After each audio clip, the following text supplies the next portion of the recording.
Kevin Jackson Radio Show. What's up, everybody? Kevin Jackson here. It's the Kevin Jackson Show. The Super Bowl is over. And people are saying, Kevin, why didn't you discuss the Super Bowl? I didn't watch it. I told everybody, look, why would I watch the Super Bowl? Why would I watch football when I haven't watched it the entire season? And then I become a turncoat. Oh, that's right. I'm getting after some of you and decide to watch it now. Why would I do that? I banned the football from my life until NFL returns to being a meritocracy and gets rid of the nonsense that I've seen from Roger Goodell and the players. I have zero interest in football. And I'll tell you something. I didn't miss it not 1 second. I knew the game was on. People were like, Kevin, you're going to watch the game. I was like, what? I didn't even know. I watched it. You know the movie It? I watched the movie It. Yeah, a scary movie. Didn't even think about watching the Super Bowl. I didn't see a commercial. I didn't see anything. And I'm glad I didn't. And I heard it was a barn burner, 41-30 something, right? 41-33. Was that it? 41-33, that's right? And the Eagles won, which, by the way, as a Cowboys fan, why would I care if the Eagles won? I'm happy. I had friends that played on the Eagles. 2 buddies I went to college with. Russell Carter was one of them. Both of them were defensive backs. One played safety, one played cornerback. They played for the Eagles. Obviously, they never won a Super Bowl. First time they've won it, I'm happy. I got friends from Philly. Hey, way to go, Philadelphia. My oldest son, a graduate of Wharton. Way to go, Philadelphia. Ooh. But other than that, I don't care. Couldn't care less. And then they destroy the city. It's an armpit city to begin with. When leftists win, what do? They go destroy stuff. It's like with the election of Barack Obama. They win, we lose.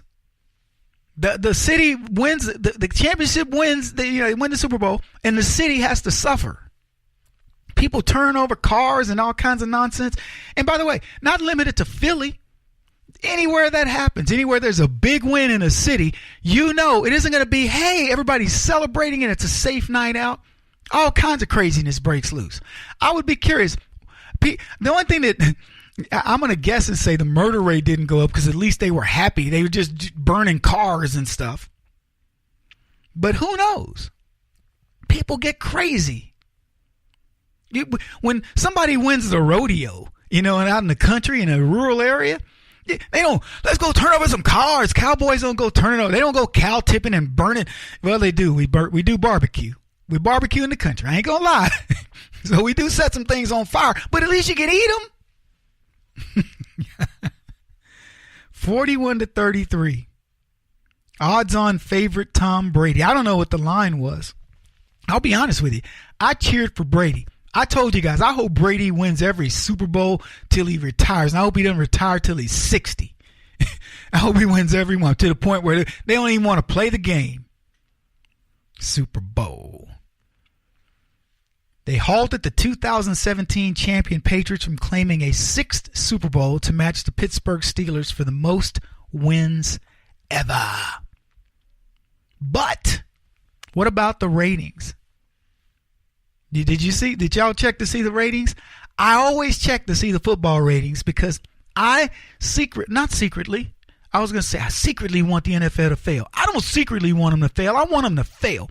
I want to see salaries cut to where these people are asking for a livable wage.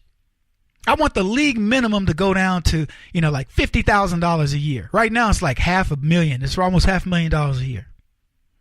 I want contracts to be, if you get a 7-figure contract, you are a major player. That's what I want to see happen. Dipping by a slight 3% from the earliest numbers of last year's Patriot 34-28 comeback over the Atlanta Falcons, the Eagles winning the big game is looking to be the 6th highest rated Super Bowl ever, with more streaming options than ever available to viewers this year. Last night's game that I'm reading this article is up 9% in metered market results from when the Patriots and the Eagles last clashed in Super Bowl 2005. I didn't even know the Eagles had made it. Anyway, however, Sunday's Super Bowl also saw a decline of 5% in metered markets from the last time. NBC had a big game back on February 1st, 2015 when the Patriots faced off against the then champ Seattle Seahawks. Overall, last night's game peaked in the high-stakes fourth quarter, and they give you the numbers. But all in all, here's the deal. Lowest rated Super Bowl since Super Bowl in 2010 when the New Orleans Saints crushed the Indianapolis Colts. Lowest rated Super Bowl since 2010. 8 years later, post-Obama, lowest ever. The lowest in that time frame. And I can't tell you, I'm excited for this. Because, many people that boycotted the regular season watch the Super Bowl, but it's still ranked lower. What do you think is going to happen in the season? You guys think it's going to end up being a good deal? I think, here's what I really like. The name Kaepernick has hardly been mentioned in 2018. Hardly at all. Kaepernick watched this game from his home as a non-NFL player. In the year 2019, the 2019 season, Kaepernick will not play football yet again. Or I don't know if it'll be the 2018 season with the Super Bowl of 2019. I don't know how they do it. But whatever they do it, Kaepernick's not going to put it on a football uniform. He's now a new role in his life as a social justice warrior. And you know what? Because you haven't heard his name very much, I suspect he's not getting nearly the play that he was in the past. I'm curious, I know they were boycott. Somebody tried to stop the train in Minneapolis from going to seeing the Super Bowl, the Black Lives Matter. There weren't enough people there to shake a stick at. But you haven't heard much from D. Ray McKesson, have you? You haven't heard much from Sean King and Black Lives Matter. And Black Lives Matter is mad at the NFL because a dude took a knee for Black Lives Matter. That shows you how convoluted their causes are. But you haven't heard much from any of those guys. D. Ray's on some new thing about not declaring certain things a felony. Like, you steal over $250. Why is that a felony? Because you didn't earn it. What's the magic number, D. Ray? Sean King, both of those guys, by the way, are now making money outside of Black Lives Matter. So they don't seem to care as much anymore. And neither does the public. And Kaepernick's the same way. And oh, by the way, so is the NFL. You're listening to Kevin Jackson, folks. kjradio.com. We'll be back in just a bit. This is the Kevin Jackson Radio Show. Do you owe back taxes to the IRS or state? The secret to avoiding the IRS nightmare is to seek professional representation. My friends at Security Tax Associates provide the most cost-effective and ethical representation in the industry while helping to avoid seizures, levies, and wage garnishments. Security Tax Associates is here to ensure that the appropriate steps are taken to permanently eliminate any possibility of future tax burdens once and for all. For a free, no-obligation consultation, contact Security Tax Associates, 844-779-4177. That's 844-779-4177. 844-779-4177. Or visit them at securitytaxassociates.com.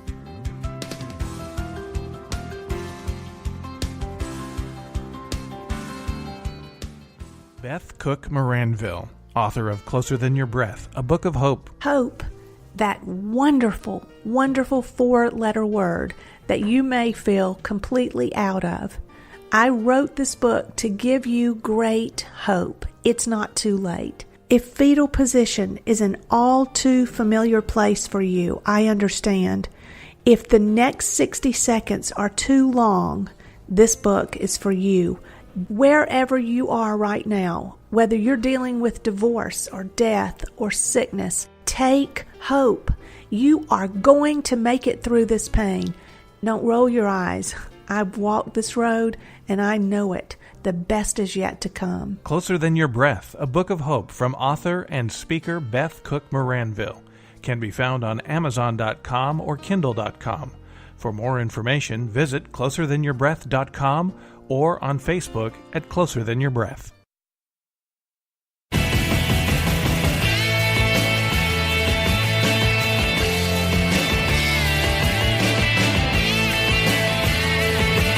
This is the Kevin Jackson Radio Show.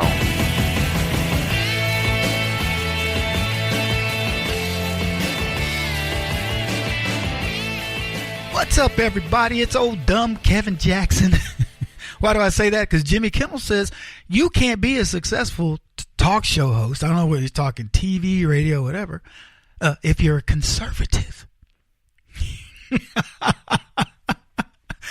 Oh my God! Can you believe this dude? And he said, "Look, he didn't say it like he's doing an interview. Like you can't have a successful talk show." He said it at a forum in front of a bunch of other people. I don't know if Jimmy Kimmel's gotten the memo, but the most successful talk shows are conservative. I don't know what Jimmy makes, but I think Rush Limbaugh makes more. Sean Hannity makes more. Look. I will put it this way. I feel like my show competes with any of the others. I may not have put a lot of effort into monetizing it. Shame on me for that. But if Jimmy Kimmel wants to go toe-to-toe with KJ, let him know. Let him know. We're happy to. I will bring Jimmy Kimmel on. I said this on TV the other day. I was on Fox talking about this very subject. I said, if I go on Jimmy Kimmel's show, it will end him. People will look at Jimmy Kimmel and go, number one, you're not funny, you're not clever, you're wrong on all the issues. That dude, I don't know who that dude was, but he sliced and diced. You can see I wouldn't be doing. And Kevin Jackson said about Jimmy Kimmel, and Kevin Jackson. I would just say, well, Jimmy, let me just ask you this question, man. You're all crying. You're crying and holding up your baby boy, talking about this, that, and the other, man. Are you on Obamacare? You're not on Obamacare. Why are you helping other people? Do you have any idea of what Obamacare is going to do? Who has it actually helped hurt in your family? Give me an example, because you held up your own son. If I wasn't rich, I would not have Obamacare.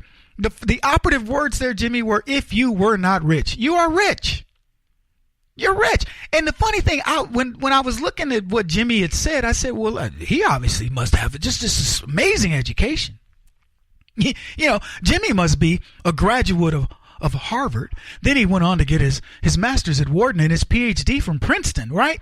Couldn't find jack on Jimmy Kimmel as far as education.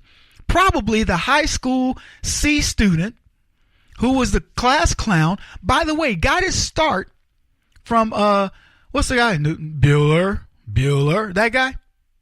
I forget his name. Ben Stein. Thank you. Ben Stein got his start from a conservative. Ben Stein used to represent himself as a conservative. I thought he was a conservative, and suddenly this guy's gone off the rails. Now, look, I'm not going to tell ABC what to do with Jimmy Kimmel. Apparently, somebody else already has, because I think Jimmy, to get that job, was on the casting couch, and ABC called over Harvey and said, I got one for you, Harvey. Or Kevin Spacey, maybe. I got one for you, Kev. I'll be right over, right after I finish House of Cards. I don't know how this guy got hired. Clever in some ways, funny guy in some ways. But is he the cleverest, funniest guy on the planet? The answer is no. Jimmy Kimmel doing stand-up. Did anybody know of Jimmy Kimmel when he was a stand-up? Not many. So he caught a break. Good for him. I don't begrudge him that. That's what conservatism is all about. Good for you, Jimmy Kimmel. But what is your issue with Donald Trump? What is his issue? It's amazing to me. Most of us, look, I don't watch late night TV because most of these guys are hacks. They are partisan, left-leaning hacks who live in a world where they know nothing about what's going on in the real world. Jimmy Kimmel is so distorted. He's paid mega millions of dollars to do a job that, quite frankly, is pretty easy to do. Well, so tell me about your next project. Yes, I'm making this film. Is it hot? Are you hot in it? What do you do? Who's in it with you? You having fun? I mean, look, I'm not going to downplay it because I get it. I got friends in the industry. And people get up there and they go, Kevin, this is so easy. A lot of it is made to look easy because you're good at what you do. And I don't have a beef with Jimmy Kimmel per se. I think he does his job adequately. Is he the guy that's so riveting? Like Johnny Carson, when I was a kid, I couldn't wait for evening time to watch Johnny Carson. If I got to stay up to watch Carson, man, it was a treat. And Carson taught me about humor. He taught me nuances of humor that Jimmy Kimmel couldn't even, man, don't even throw Johnny Carson's jockstrap his way because he couldn't carry the weight of it. I wanted to see Carson. And there were guys before him, Dick Cavett and others, that set the format that these guys now enjoy, and they weren't partisan hacks. They were equal opportunity comedians, and they were funny. Jimmy Kimmel and most of these guys on late night TV, Trevor Noah and Seth, I don't even know their names, quite honestly, most of them. These guys, if it weren't for a laugh track, nobody would be laughing at their shtick. It's not funny. Because you know where it comes from. And like as I was saying a second ago, distorted beyond belief, man. It's amazing to me how distorted these clowns are. They watch Donald Trump be masterful as president. And because the crowd that they've cultivated, a bunch of clapping seals that laugh when they see a light up, laugh. That's the way they are. The people that these guys are catering to no longer will tolerate anything positive about Trump. So they play to it. You know what's ironic? I bet you there are many more Trump supporters in that audience. Talked about the lady in Hollywood cleaning Trump's star. Nobody bothered her. She was cleaning Trump's star. I bet there were people all around going, good for her, good for her. I think they had smashed it before, if I'm not mistaken. Jimmy Kimmel, this clown wouldn't dare have somebody on his show who wasn't promoting something, because he would actually have to think. And I would tell Jimmy Kimmel, hey, stick to comedy, but there isn't any. There's so little comedy. I'm not kidding you guys. Look, it's not stand-up, but it's supposed to be. It's supposed to be a fun show. It's supposed to want to invite you to come. I'll ask I'll ask the audience. I'm not going to ask most of you. Do you feel invited to go see Jimmy Kimmel's show? I don't feel invited. Schumer, when's the last time you heard something from that fat girl? Oh yeah, I said it because I want to fat shame her. When you heard something from her, people walked out of her show. You know what these people have to do now? They have to say, if my show offends you, if you don't like it, you get no refund. Because first of all, why would you even go, right? Why would you go to see Amy Schumer? Why would you go to see Jimmy Kimmel? I wouldn't. You could tell me Jimmy Kimmel's giving away free tickets and I wouldn't go to see this clown. And like I said, I dare him to debate any conservative of the age of 9 on any issue that he chooses. He would be so embarrassed. I'm going to tell you, I have friends with kids that would make this guy look like a clown that he is. I don't know if you guys know this. He built his career on a gag where he would say, oh, we ran out of time for Matt Damon. And that became sort of the running gag. Is he good at gags? Yes. You know, he's probably as good as Letterman with that. Do you take Letterman seriously? When did these guys start to take their opinions about politics seriously? It's the same thing I say to De Niro and Susan Sarandon and many of these other folks. You are actors and actresses. I don't give a crap what you think. What makes you think that your opinion's any better than ours? In fact, I will tell you, as I said earlier, Jimmy Kimmel can't fill a thimble. That's an interesting play on words. With what I know in politics versus what he knows. And he wants to call guys like me dumb. Bring it, Jimmy. Come on my show. Or invite me to yours. It works either way.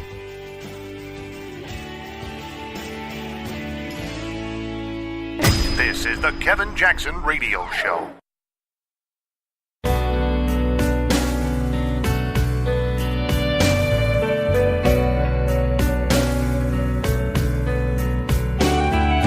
This is the Kevin Jackson Radio Show.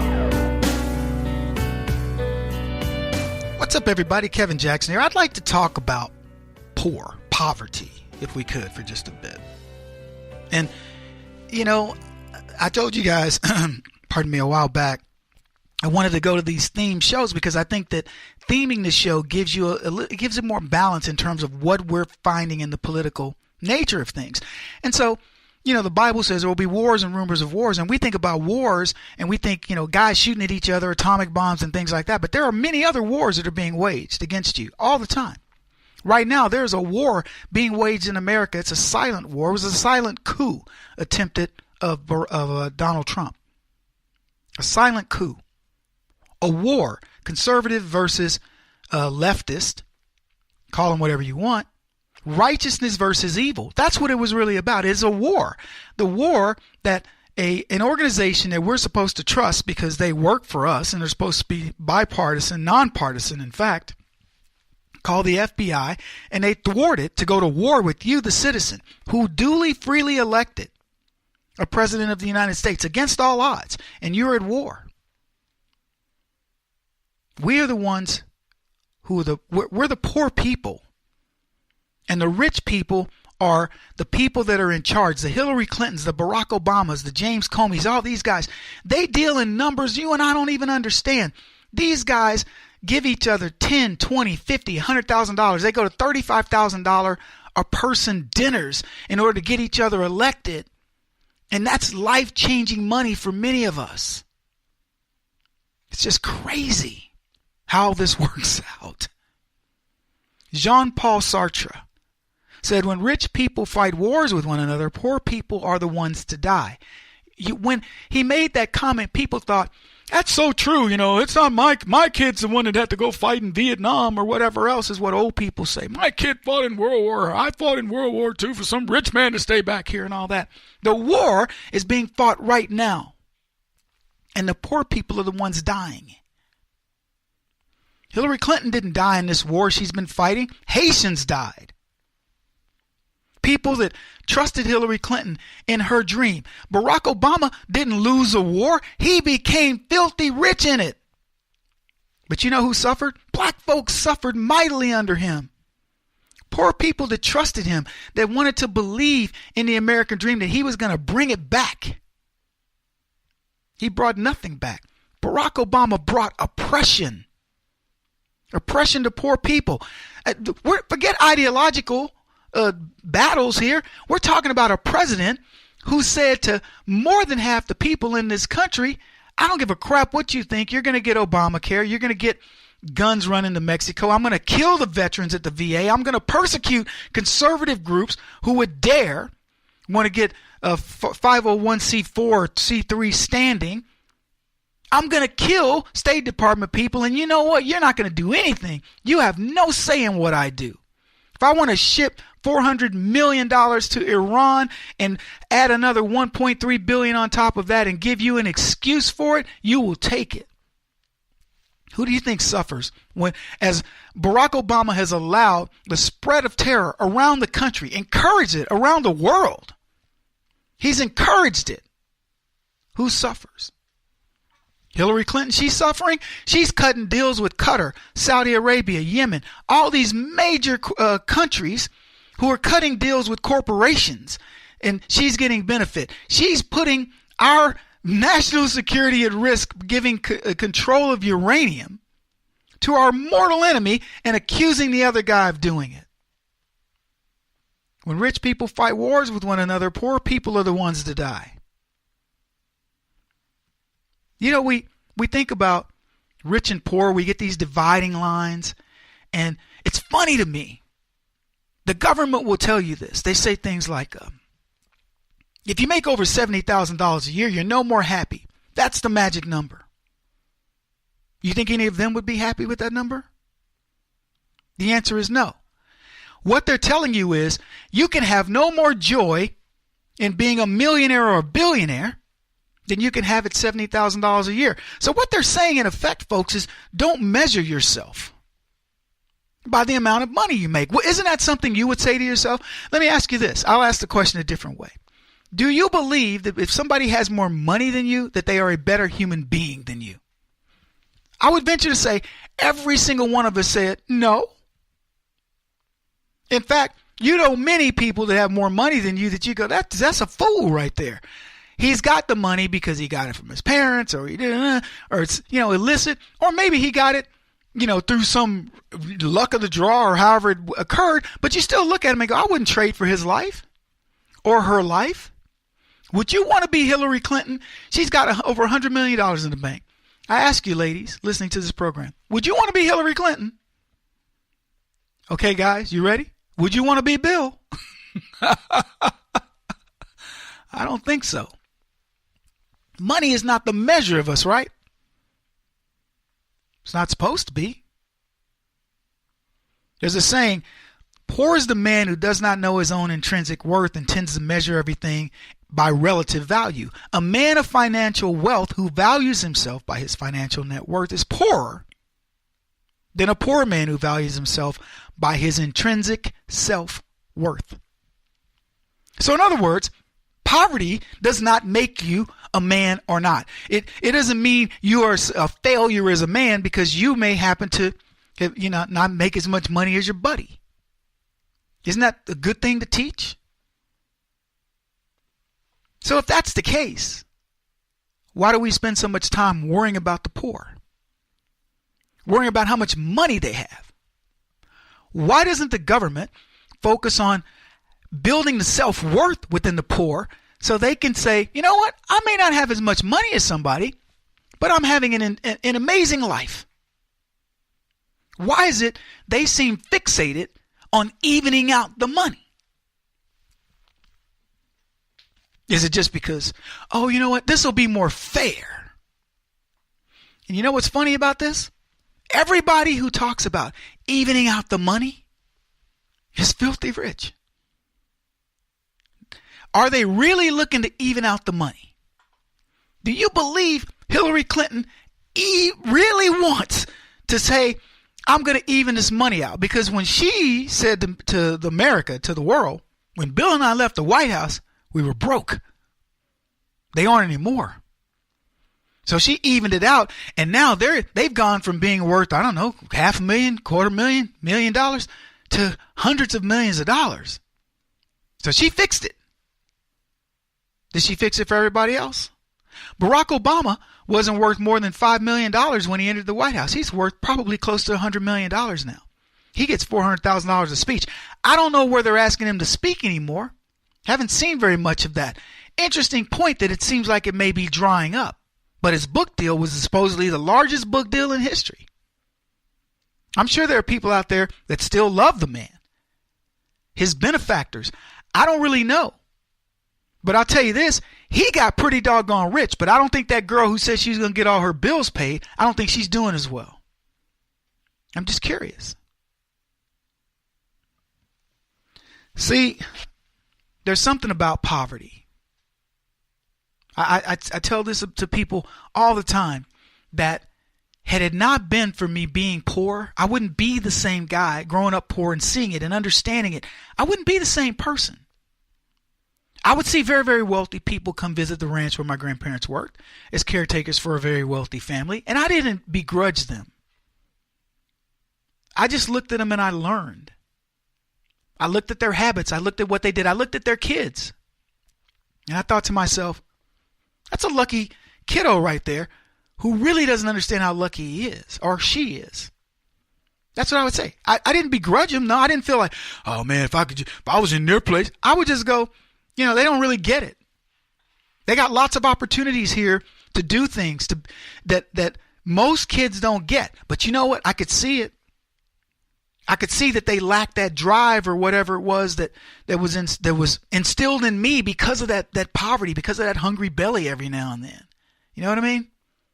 It's a metaphorical hungry belly because I never missed any meals with my grandparents. But that hunger for more. Seeing somebody flying on a private jet and going, whoa, people do that? I'd never been on an airplane until I got to go with a very wealthy family overseas. I'm trying to think, maybe that's not the case. I probably flew Southwest somewhere. But I didn't fly overseas until a wealthy family, this family took me with them. So you got to see how things worked and you were like, wow, this is interesting. This is different. But it always cracks me up that the left, they put these dividing lines between rich and poor, and they make one's good and one's bad. Is it really? Is poverty really that bad? Because I don't think it was. It instilled in something in me that I can almost guarantee you most of my friends who had money didn't get. And I don't understand why the left is not made to pay for that. Because they always tell us, don't measure yourself by your money, but that's what they always tend to do. Just my thoughts. Kevin Jackson on the Black Sphere Radio Network. Do you owe back taxes to the IRS or state? The secret to avoiding the IRS nightmare is to seek professional representation. My friends at Security Tax Associates provide the most cost-effective and ethical representation in the industry while helping to avoid seizures, levies, and wage garnishments. Security Tax Associates is here to ensure that the appropriate steps are taken to permanently eliminate any possibility of future tax burdens once and for all. For a free, no-obligation consultation, contact Security Tax Associates, 844-779-4177. That's 844-779-4177. 844-779-4177. Or visit them at securitytaxassociates.com.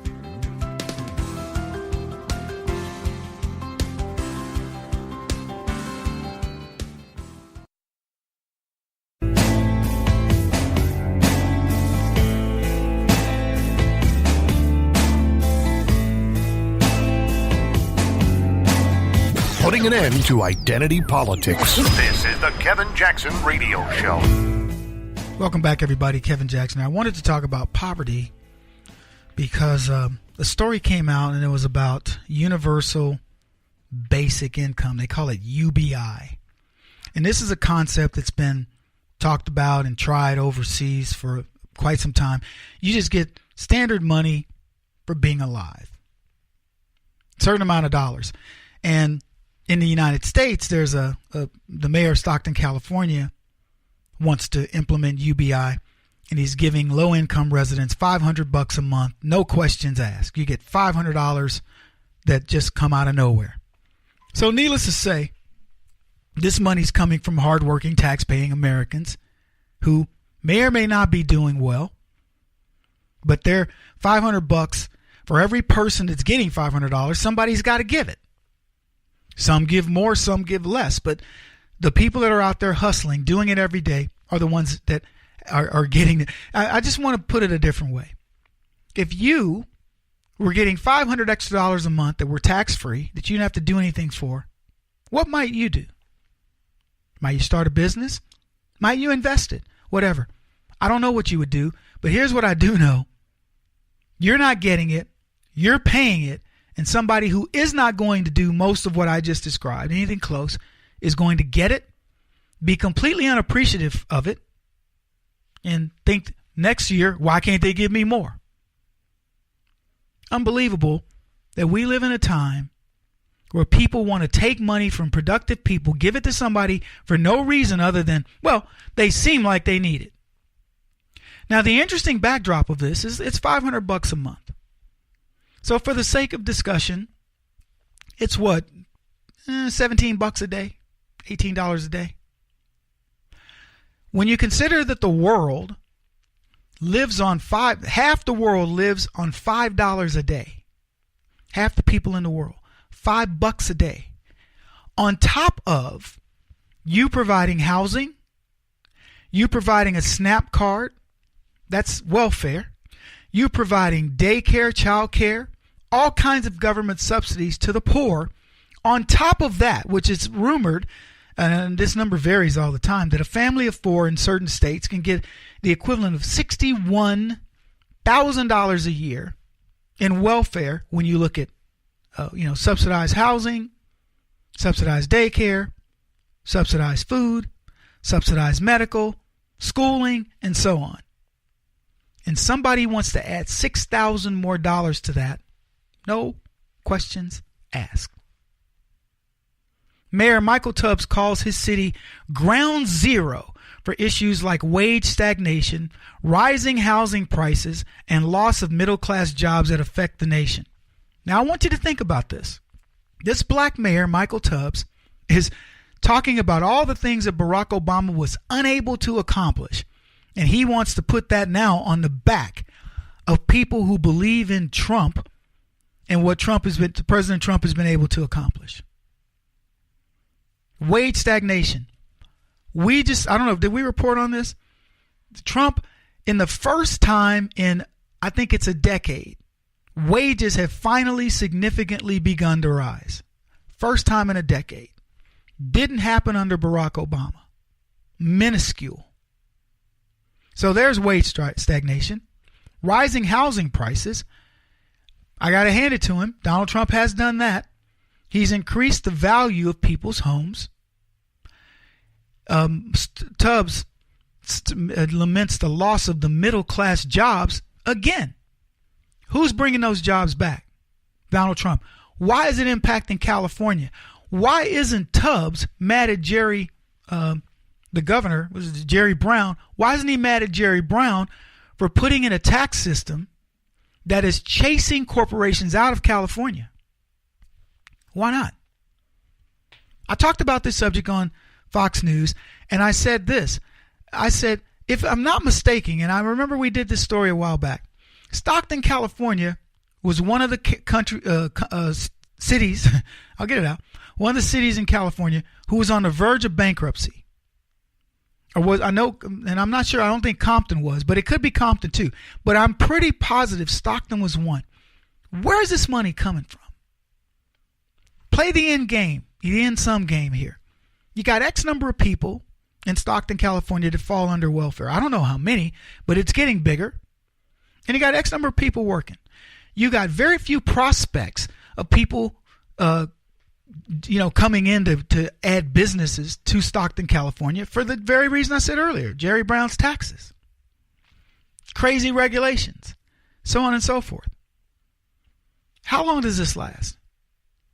You can give temporary respite to some of these people, but how long does it last? And what happens to them? Are they going to extricate themselves from poverty and go into things that are productive? If you said to me, Kevin, we're going to do this program and we believe that in 5 years we're going to have an entrepreneur that's going to bring 2,000 jobs back to Compton. Okay. There's a return on investment. When it comes to leftism, there is no return on investment. Oh, here it is. They went bankrupt in 2012. They want to diversify from agriculture. Thank you for that note. Bankrupt in 2012. I knew Stockton had an issue. Couldn't remember what it was. So, and I remember them being one of the largest cities that had filed bankruptcy in a long time. So who bailed them out? I'm talking to him. He goes on to say this. I feel that as mayor, it's my responsibility to do all that I can to begin figuring out what's the best way to make sure that our folks in the community have a real economic floor. So that $500 on top of all the other services that they get is the economic floor. Now, let me tell you what he believes. Tubbs believes that because that money comes right back into the community in form of grocery stores, bodegas, whatever, gasoline, electricity, things, it's circulating back. And that's helping people because they're going to tax the crap out of the corporations to get the money back. He believes that's the cycle. It's just, these people are weird. Dorian Warren serves as a co-chairman of the Economic Security Project. They're contributing $1 million to the initiative. He says the goal is to gather data on economic and social impacts of giving people a basic income. As I've said to you guys, it's been tried before. It doesn't work. There's no pride of ownership in getting $500. In fact, I've told this story a few times, and I don't remember what the context was, but I remember somebody said everybody would get. It was mostly black audience. They said everybody would get $1,000, and the first question was, why just 1,000? And it was yelled out quick, and then people were like, yeah. And I remember thinking to myself, I forget the context of it. It was something I saw or read, and I remember thinking to myself, you could give people $1,000 free dollars. It would be like showing up to Oprah, and she says, look under your chairs, and everybody pulls out, and she says, what is in there? And they go, it's $1,000. And everybody yells out, is that all? You would go, what do you mean? It's newfound money. It's not even it's nothing for you to even, you don't have to do anything for it. Complaining. Anyway, they said this. In addition to tracking what residents do with the money, Warren says we will be monitoring how a basic income affects things like self-esteem and identity. Now, I cannot tell you how wrong. How about I save them some time and energy? Here, Kevin, here's $500 a month. Go do what you want with it. So I go get the money, and then I wait. It's 2 days before I need it again, right? And I'm like, oh, when's the money man coming? And you come back and you give me that $500. You give me that $500, and it gets quicker and quicker. I spend it. First I get it. I'm like, wow, thank you. Wow, this is unexpected. The next month I go around the 29th. I know, so this is going to be every month. Yeah, okay. So around the end of the month, I'm like, okay. So a day or two, I'm already anticipating it. Believe me when I tell you, I'll start to spend it quicker and quicker.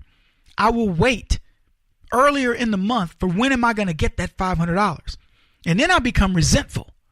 Why is it I got to wait so long? Man, I forget that I'm the one spending it quicker and that it's a free ride. It becomes your obligation to me to get me this money. And God forbid if you're a day late, right? This guy wants to monitor self-esteem and identity. There is none. It isn't earned. It isn't something that I got to put my hands on and go, I made this.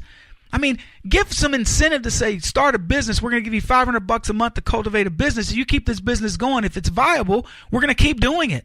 Give me something like that. There is no incentive. It sucks the life out of you over time. And these guys don't get it. And it really bugs me because it's such an easy thing to understand. He won't stop until he's the top-rated radio talk show host in America. What kind of weird competitive freak are you? This is the Kevin Jackson Radio Show.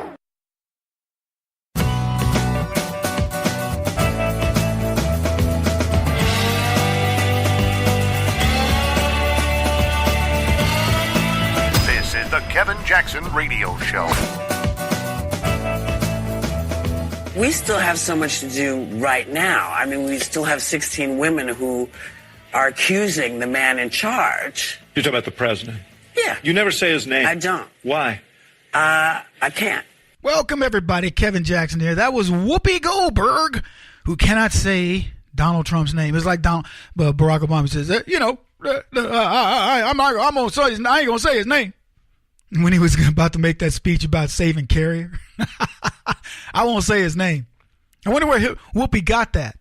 Welcome, everybody. It's the Kevin Jackson Show, kjradio.com. You want to give us a ring?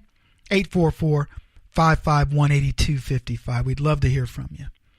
So, Whoopi Goldberg can't say his name. By the way, that's David Axelrod. He's got a podcast, something like a Axe on the podcast, some hashtag.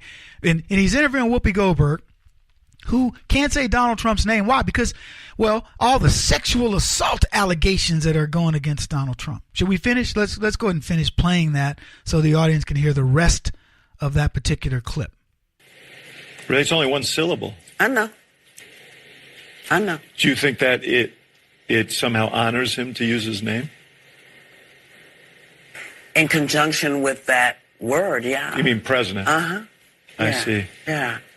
But you recognize that he is the president.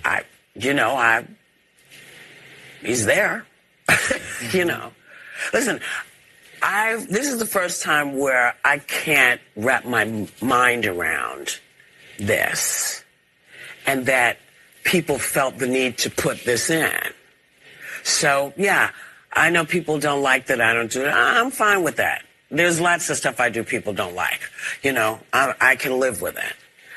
But I do, you asked me earlier about Al Franken, and so I think to myself, well, Al Franken is gone. A lot of people have lost their kids.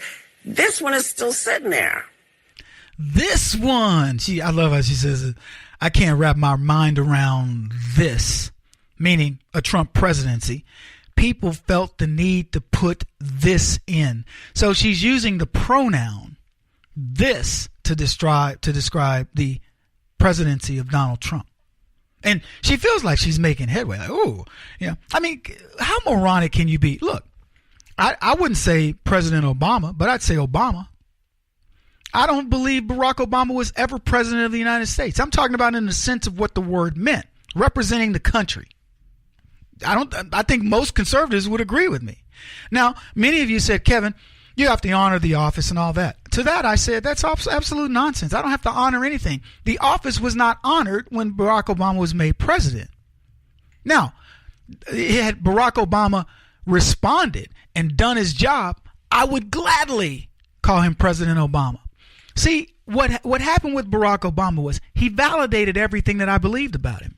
He told me who he was. He says, I'm not for America. I don't believe that America is the best country in the world. I think we need to be apologizing and all these other things. And I was like, I'm not going to support a guy who feels that way about this country. How would that person be president? But had he done what Donald Trump does, I would be saying, and that President Obama, and that president, and Obama the president, and man, the president, I would be all over it. I call him Barack Insane Obama. I call him everything but President Obama. And if anything of watching him perform over 8 years validated what I'm thinking, his performance did it. I was exactly right to not do it. But here's the deal. If he had performed like rock star President Donald Trump, I would say it in an instant. When Donald Trump was elected, you know, I'll be honest with you, I was 100% for him because I was certainly not going to vote for Hillary Clinton, but he had to earn the presidency for me. Now, he had done it. In many ways, he had done it because he defied the odds. But once he started making his moves, I was like, because I would just call him Trump. I've met Donald Trump. You know, it's not like I'm not starstruck, even though he's president today. I'm not starstruck. I've seen people, folks, go around, they hang out with Don Jr. and put it up on the Twitter feeds and all that stuff. Congratulations to them. Donald Trump is a man. He's a very accomplished man. Donald Trump Jr., very accomplished son of an accomplished man. Worth no more than any of you. Not to me. When I meet you guys, I'm excited. When y'all want to take a picture with me, I'm like, I'm taking a picture with you. You're the stars. Looking at me like I'm somebody. I am nothing compared to what you guys decide you want to make me to be on behalf of you. And I'm not saying Donald Trump Jr. is this way or whatever. I haven't met him. I will, I'm sure, one day at an event. And I will be very happy to take a picture with Donald Trump Jr. and I may even put it on Facebook or something. But I will tell you this, it is no different to me than any other picture that I take. I have pictures with folks you wouldn't believe that are stuck on my phone that I have never posted. And as I said, if I meet Donald Trump Jr. and happen to be in the presence of the President Trump again and get a picture, I may or may not post it. People say to me all the time, Kevin, you were at that event. Didn't you meet so-and-so? Yeah, I got a picture of you. Why didn't you post it? For what? Anyway, won't say Donald Trump's president. Calls him this. Whoopi Goldberg. What's that about? Has he not shown her enough?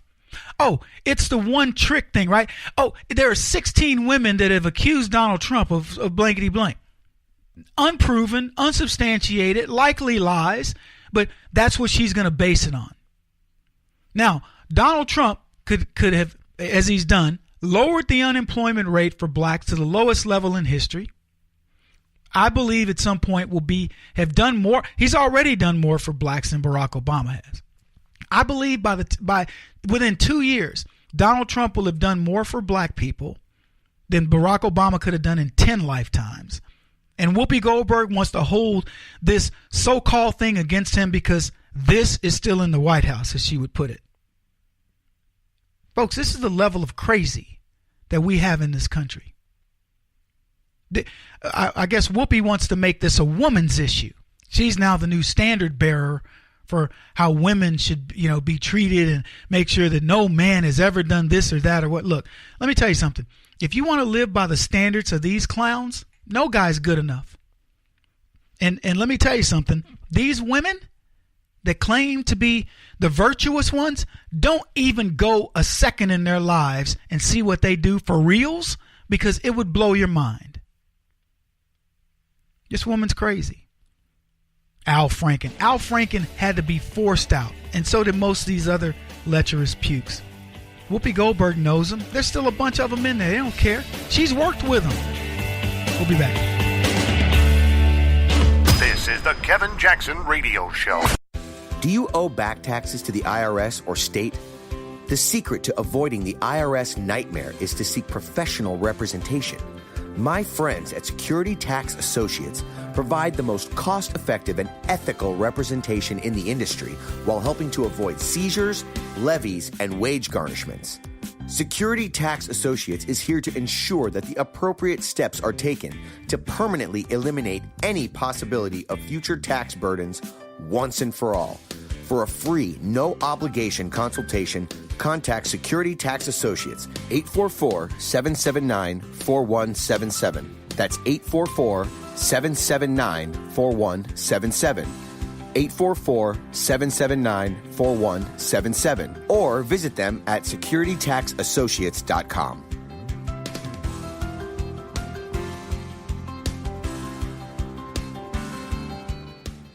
Beth Cook Moranville, author of Closer Than Your Breath, a book of hope. Hope, that wonderful, wonderful 4-letter word that you may feel completely out of. I wrote this book to give you great hope. It's not too late. If fetal position is an all too familiar place for you, I understand.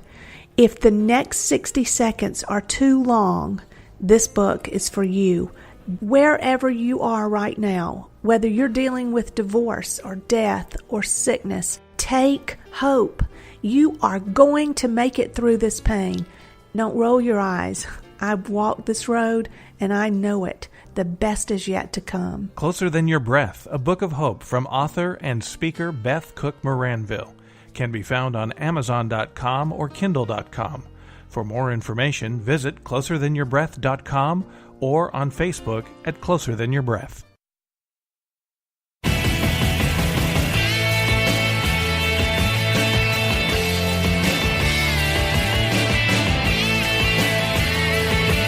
This is the Kevin Jackson Radio Show.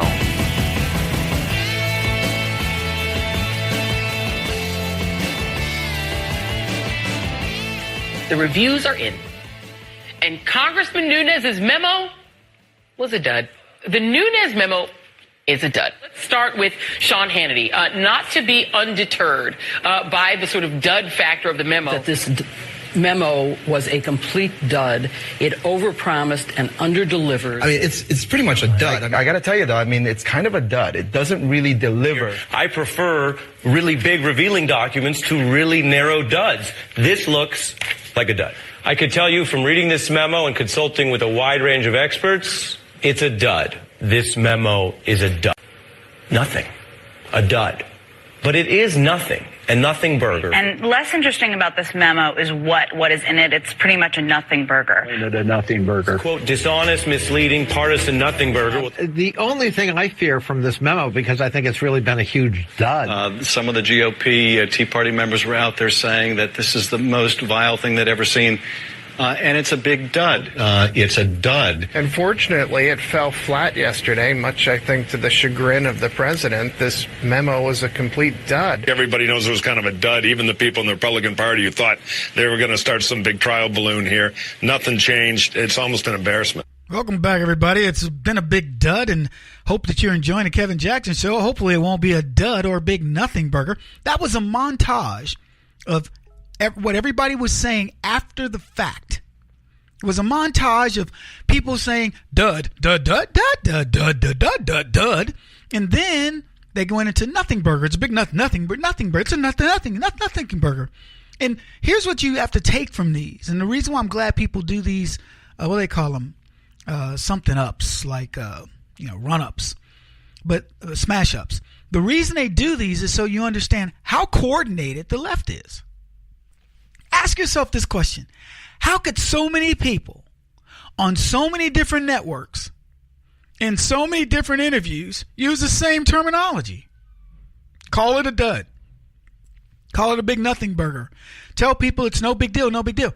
And yet, Adam Schiff comes out and he alludes that because of this memo coming out, by the way, before it came out, he and Nancy Pelosi, it would ruin the FBI. It was a matter of national security. Then it came out. Everybody, it's a big dud. It's a big nothing burger. No, it's no big deal. Let me let you hear what Adam Schiff had to say about this dud, this big nothing burger, and then we'll talk about their response. You know, you talked about this strategy to discredit the Mueller investigation. Is it working? Well, I don't think it's working in the sense that people have a lot of confidence in Bob Mueller, but it is impeaching the FBI. And the problem with this, and this is, I think, at the heart of the department's concern, is if you have a neighbor who's buying fertilizer, lots of fertilizer, but has no yard, and you have concerns about it, and you want to call the FBI, you're now going to wonder, is that FBI going to hold my name in confidence or this information in confidence? What if this becomes politicized? Sources are going to dry up because of what the Republicans on this committee are doing now. There's a compact between our committee and the intelligence community. You give us your deepest held secrets, we will hold them in good confidence. We won't abuse them. They're going to share a lot less with us now, and other sources of information are going to decide not to share with the FBI because they can't rely on our committee not to be partisan in the handling of that information. And that's a deep disservice, which ultimately makes the country less safe. Holy Schiff. Where do I start? That was Adam Schiff. And he was asked by Stephanopoulos, George Stephanopoulos, is this strategy working on Mueller? He says, no, the strategy is not working on Mueller. He didn't mean, is the FBI, the release of the FISA memo, working on Mueller? What he meant to say was the strategy to get Donald Trump to fire Mueller hasn't worked. He says, but it has impeached the FBI. And he's exactly right. The strategy that the FBI employed to try to cheat Donald Trump out of an election and then to commit sedition by trying to get him impeached and essentially lie about the man, it isn't working too well for the FBI. But with Schiff, I got to tell you, this is a very interesting interview. It's so telling on so many levels. The first level is, as I said, strategy not working on Mueller. And he goes, no, it didn't work on Mueller. Now, keep in mind, they're the ones who wanted Mueller fired because they've been touting it out there. We dare Donald Trump to fire him. He better not fire Mueller. If he fires Mueller, all hell could break loose. Okay, Trump says, no problem, I won't fire him. Oh, he might fire him. What will he do if he fires him? I mean, this was literally the discussion, folks. I'm not making it up. Then he says it's impeaching the FBI, which, I don't know if the average American is really saying Donald Trump. Are you saying that he planted those messages on Peter Strzok and Lisa Page? Are you saying that the stuff that we uncovered about McCabe that caused him to retire before he gets his 25-year retirement, you think that was made up by Trump? Or do you think the FBI did it? But then I love this part. He says, but if you're impeaching the FBI, if you're impugning them, if you're making them the bad guys, sources will dry up. Will the FBI politicize what we get from them? He says that's what the FBI will worry about, the committee. Will they politicize it? Look, the FBI is supposed to be nonpartisan. They don't. The committee will not politicize anything that isn't written to be politicized. Then he claims sources will dry up. What's interesting was he uses the analogy of, well, think about it. If you see your neighbor and he's got a bunch of fertilizer and no grass, you may not want to report that to the FBI. Is that the case? Would you report that to the FBI if you went, it's kind of weird. This he's got a gravel yard, but he ordered a truckload of fertilizer. I just saw the Green Thumb bring it to him. He's not in the landscaping business. I just wanted, as Janet Napolitano would say, if you see something, say something. Schiff wants you to believe that the average person isn't going to report anything because they're worried about the FBI. And he uses, of course, the analogy of a Timothy McVeigh bombing of the Oklahoma City building. He didn't use the idea that, hey, if you see a bunch of kind of bearded Middle Eastern looking guys and they're bringing in crates of stuff, they are very standoffish and never say anything to you, you might not report that. He doesn't say that. He doesn't talk about terrorism in the form of those guys. No, he talks about it in the form of Timothy McVeigh type bombing. And he says these agencies that rely on the FBI is not going to want to share as much. Those agencies won't want to share as much with the FBI and so on and so forth. He's exactly right on that. If you were an agency that was trying to be a whistleblower for something Barack Obama did. Imagine this. Put it this way. Do you think there are people inside the FBI who saw this and went, this is wrong? This is going very wrong. This is not the right thing to do. And they shut their mouths? Let me ask you this. Do you think that people are more willing today to share with Congress and other committees and say, you know what, I'll whistle blow? Or do you think they were more likely to do it 6 months ago? Because I contend they have more power now because of Donald Trump and because of what just happened. He made America much more safe. Schiff knows it.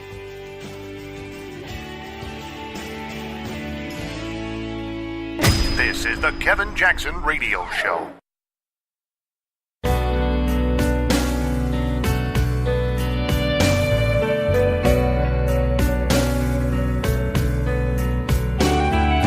This is the Kevin Jackson Radio Show. Hey, everybody. I was talking about Jimmy Kimmel earlier, who said that we were too stupid. Conservatives are too stupid to have talk shows. And there was a guy, his name is Arthur Shaper. He wrote an article on Town Hall. I'm going to share that article with you now because it's so revealing. And I made the comment when I talked about Jimmy Kimmel on Fox News, Fox and Friends the other day. I said Jimmy Kimmel is a hack. He's a guy that if he can't set things up for himself, he's got nothing. So this guy, Arthur Shaper, was on the talk show for Jimmy Kimmel, and it was a setup. And he was on to because Jimmy Kimmel was going to feature a DACA person, and he brought these conservatives on because he figured he would shame them into understanding DACA better. And let me tell you, these people held their own. So Arthur Shaper writes this. Last week, Jimmy Kimmel, late night talk show host with a terminal case of Trump derangement syndrome, wanted to host a segment with voters who opposed DACA. To find willing guests, ABC Casting reached out to me and fellow Trump supporters to appear on the show. And at first I was reluctant. Kimmel uses every shame-inducing prop imaginable to attack President Trump and conservatives in general. And so I reached out to a friend and fellow activist, Robin, director of We the People Rising, for advice. And she says, go. And so he decided to go with her and 4 others, and he names who those people are. All conservatives in the Southern California area. And he says on the recording date, he noticed the entry corridor, all types of photos with Kimmel's favorite guests, craziest moments at the studio. But he says the one that stood out the most was him, shaking with a soul shake with a Barack Obama. And he puts the picture in his article. He says, after a brief rehearsal, we met Kimmel, who interviewed each of us about the program, told him that nearly 50% of DACA recipients are fraudulent, illegals committed proportionately more crime than Americans. He finished a brief interview with, I want you to meet somebody. So after the interviews, the team waited in the green room. And he says, I pondered who Kimmel was going to have us meet. He's going to present a child who's in this country illegally, I imagined. Lo and behold, Kimmel introduced us to Esmeralda, a DACA recipient brought into this country by her law-breaking illegal parents. She was seated with a baby girl in her lap. Kimmel staged the most compassionate scenario, hoping to shame us into silence. Immediately, I showed the mother and child my shirt, which featured the profile of young Reuben Morphin, an all-American 13-year-old boy executed by an illegal alien. He had dreams too. I quickly shared before Kimmel shushed me. He would attempt to silence me an unprecedented 5 times. Little by little, he says this, little did little Jimmy realize, however, but all of us were seasoned activists trained in how to deal with fawning, guilt-trip-inducing liberal media hacks. Right away, I opened up about our need to put America first, including our homeless veterans and foster children. Okay, Arthur, that's enough. And why couldn't I finish? Jimmy Kimmel says, because this is my show. He would say that 3 more times. What a dictator. I mentioned general statistics about illegals committing a higher number of crimes than natural-born citizens. Okay, Sean Hannity, give it a rest, Kimmel mocked me. I don't watch Hannity, I countered. Other people in the group were shocked to see how triggered the comic had become. Kimmel tried to refocus the discussion. Who still thinks Esmeralda should be deported? Lori, Wes, Parker, and I raised our hands. Wes said the baby could not be deported, but the mother should be. Celeste established that it's a legal matter. Hoping to ratchet up the pressure, Kimmel brought in Esmeralda's fiancé. I love this part of the story. Michael, an American citizen working in the Kansas correctional system and serving in the Army. Immediately, all of us declared Michael should marry Esmeralda. That would settle her legal status. They already had a child together, so what was holding them back? Celeste even offered to host a fundraiser for their wedding. Because my father is ordained to officiate weddings, I offered to help him, but Kimmel refused. Don't call your dad. I pointed out there are ways to settle Esmeralda's unlawful status. My friend Fernando had entered illegally, married an American citizen. I then reasserted to Michael and Esmeralda that we are a nation of laws and that I have not been afraid to tell illegals that they must establish legal status. I find it hard to believe that you have friends, Kimmel retorted. Everyone gasped at his insolent behavior.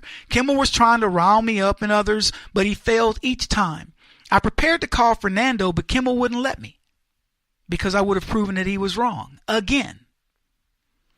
Chanel gave the most impassioned statement, declaring how her husband was an immigrant, that she had waited in line with him for years before finalizing his naturalization status.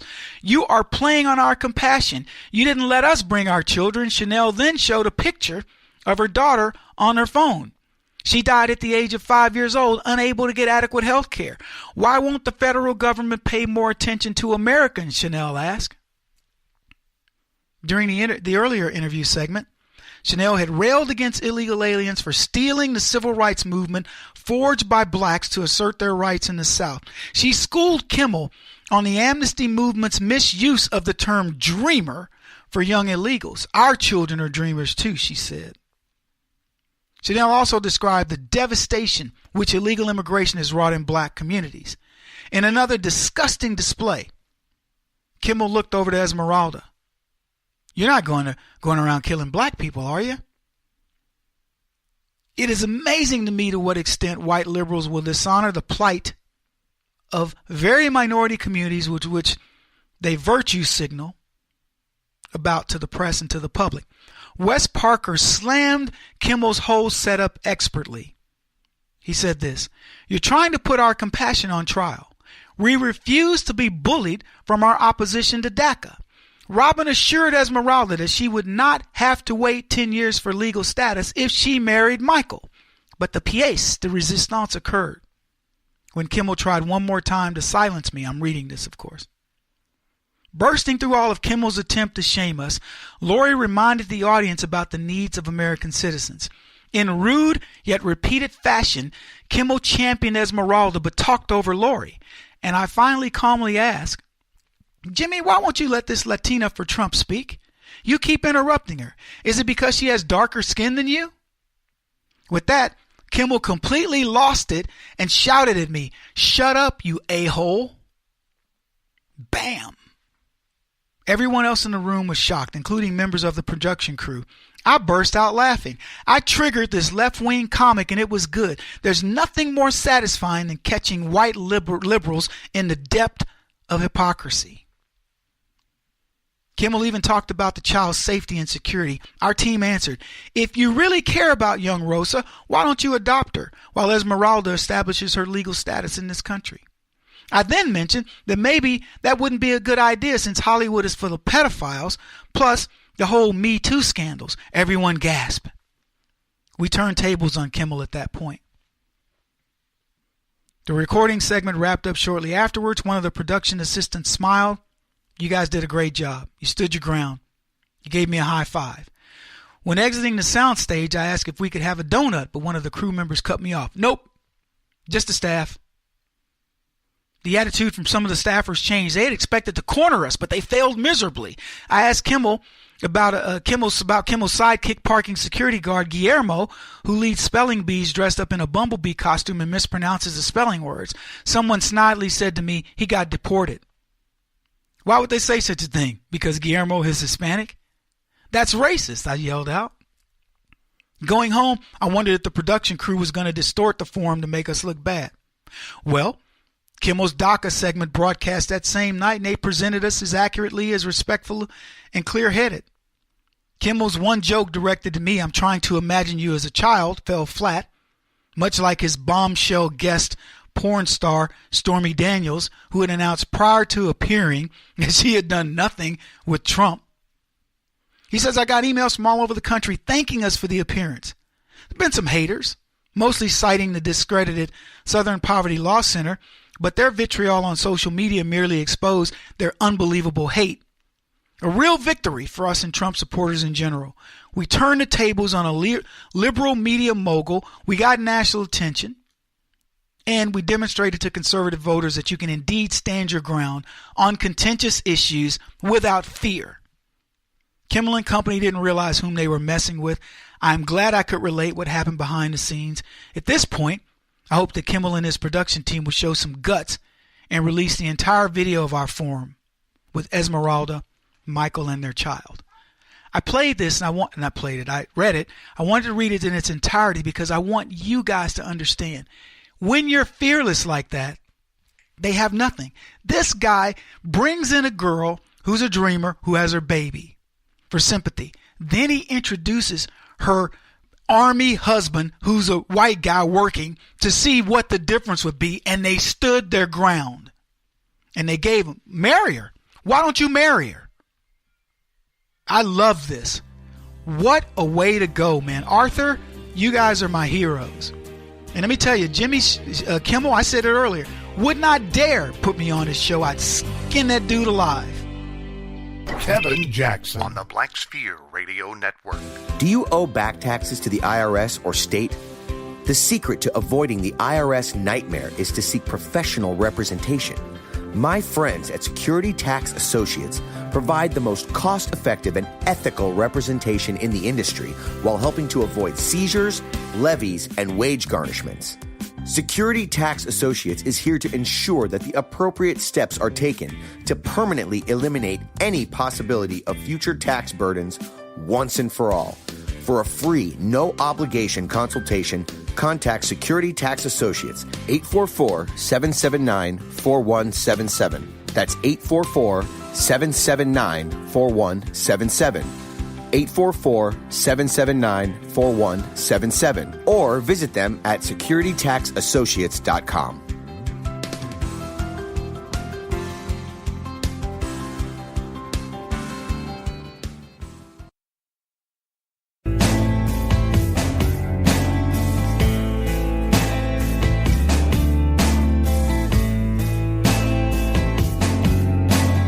Putting an end to identity politics. This is the Kevin Jackson Radio Show.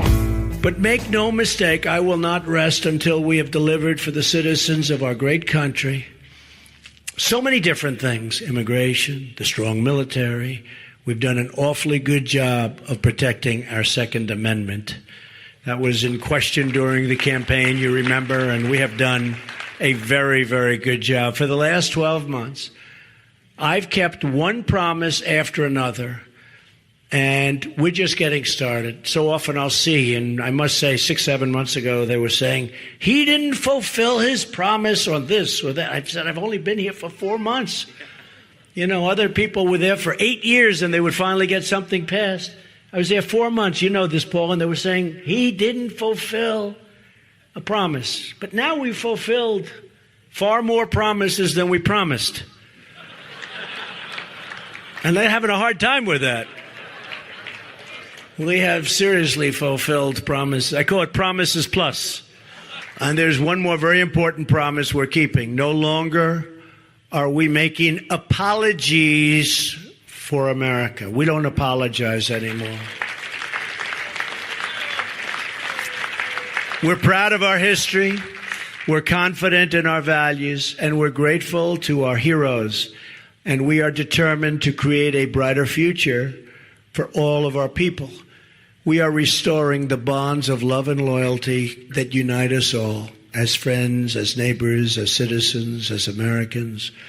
Because when Americans are united, nothing at all, nothing can stop us. We win. Because together we are indeed making America great again. Thank you, and God bless you all. Thank you very much. That, of course, was Donald Trump. Welcome, everybody. Kevin Jackson here. kjradio.com, 844-551-8255. He's talking about promises kept. He kept his promise on immigration, or he's in the process of it. I know. And Coulter, build the wall. Where's the wall? Where's the wall? And he has to qualify the statement amongst intelligent people. Look, folks, I've been here a year. It's tough to get everything done. There's a lot to do. But I'll tell you what, I got a lot done. I got more done than that clown got done in 8 years. And believe me, you didn't want him to get a bunch of stuff done. I love how he handled it. Military, I'm strengthening them. They may be, for all I know, the military's got too much money. They're over budget or whatever. But Trump will get to the bottom of that. He started out just saying, look, Air Force One's too expensive. Some of these jets, these programs, etc. I want cuts. So I'll get you more money, but you're going to get me my cuts. Second Amendment, people are like, is he really pro-gun? I remember people questioning, is Trump really religious? Is he going to follow religious doctrine, etc.? My brother was one of those. My mentor did not vote for Donald Trump. I know. The student exceeded the master because I voted for him, proudly so. But my brother did. Kevin, God won't let me do it, man. And he went all through it. Called me about 2 months later saying, I screwed up. I wasn't hearing what God was saying to me. Donald Trump, promises kept. I remember somebody saying Donald Trump may be the only president who is hated because he actually kept his campaign promises, talking about the left hating him. Hating on the man. So much so, they conspire to get him impeached. I want you to think about that for just a second. You've done nothing. You're guilty of nothing. And an agency inside of the very government that you control is trying to get it to look like you have been up to something, that you're up to no good. What kind of nonsense is that? That's ridiculous. That's what happened. Lou Dobbs was talking about this. When we do this, I want to come back and tell you the new plan that Adam Schiff has underway. It's very sneaky, but Adam Schiff he's a worm. How this guy is not being put in his place by the Democrats is beyond me. He obviously has dirty pictures of some, he's got some stuff of Democrats in compromising positions. I'll put it that way. But let's hear what Lou Dobbs said about the FBI. Then I want to cover what little gamesmanship Adam Schiff is playing right now on the Democrats' response to the Nunes FISA memo. The FBI has been a place where truth goes to die, and correct, where they're used primarily to cover up. It's under FBI investigation. We can't answer your questions. We'll never see you again. Thank you very much. And so these political operators are threatening the President of the United States. They're betraying their oath to the Constitution. They are so defensive and so reactive, trying to cover up for the big FBI machine, which, as Ed Rollins pointed out before, frankly has a long history of all sorts of different flavors of corruption. Right.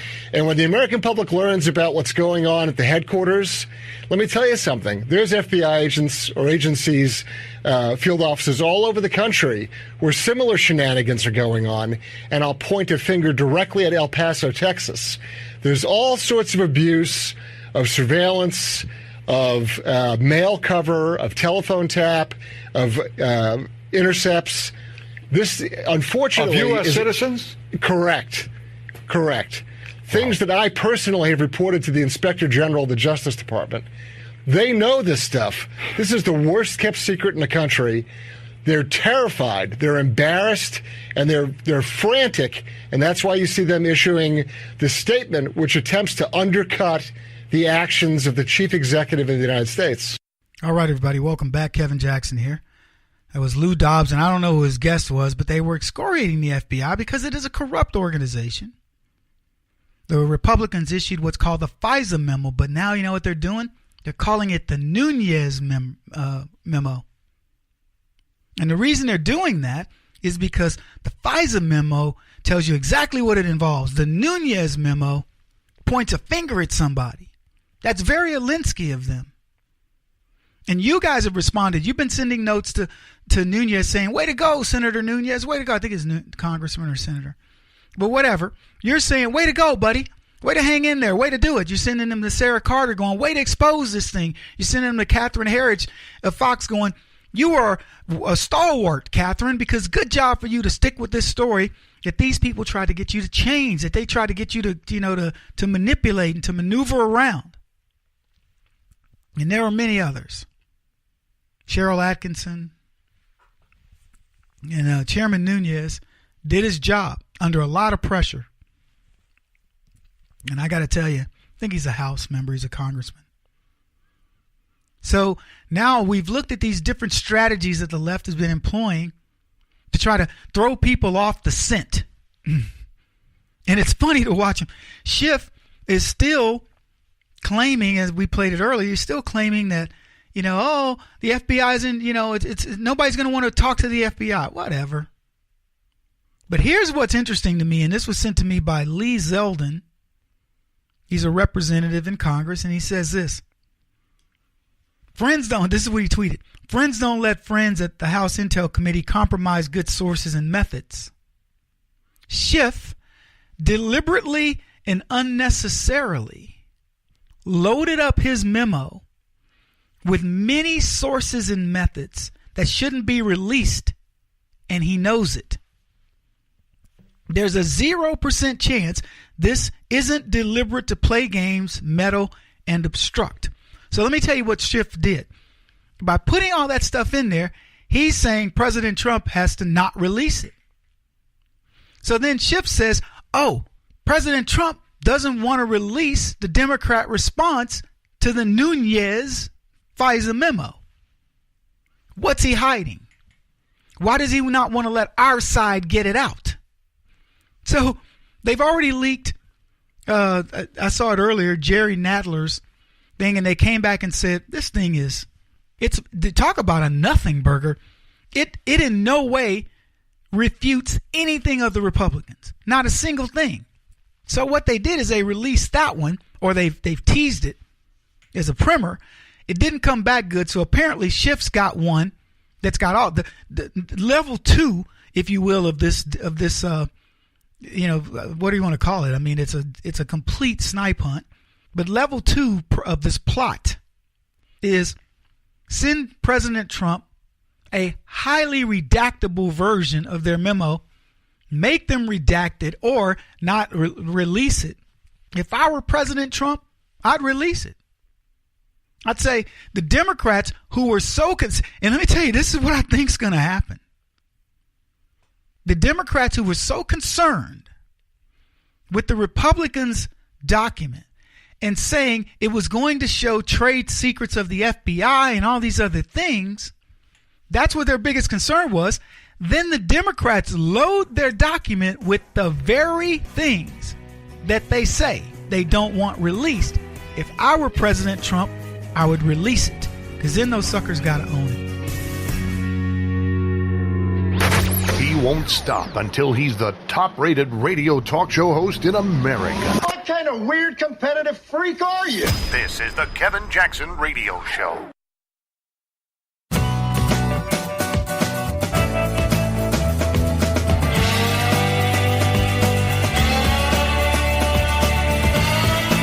This is the Kevin Jackson Radio Show. How about this for a dreamer? Welcome, everybody. Kevin Jackson here. Not me. I'm a dreamer, but my dreams are already fulfilled because I grew up in America, born and raised right here, a Native American, as they like to say. But Edwin Jackson and Jeffrey Monroe are no longer going to be able to partake of the American dream. One of them was an Indiana running back. What's the name of the team? The Indiana Colts. And he was killed by a man named Manuel Orrego Zavala of Guatemala. This guy's been deported twice, 2007 and 2009.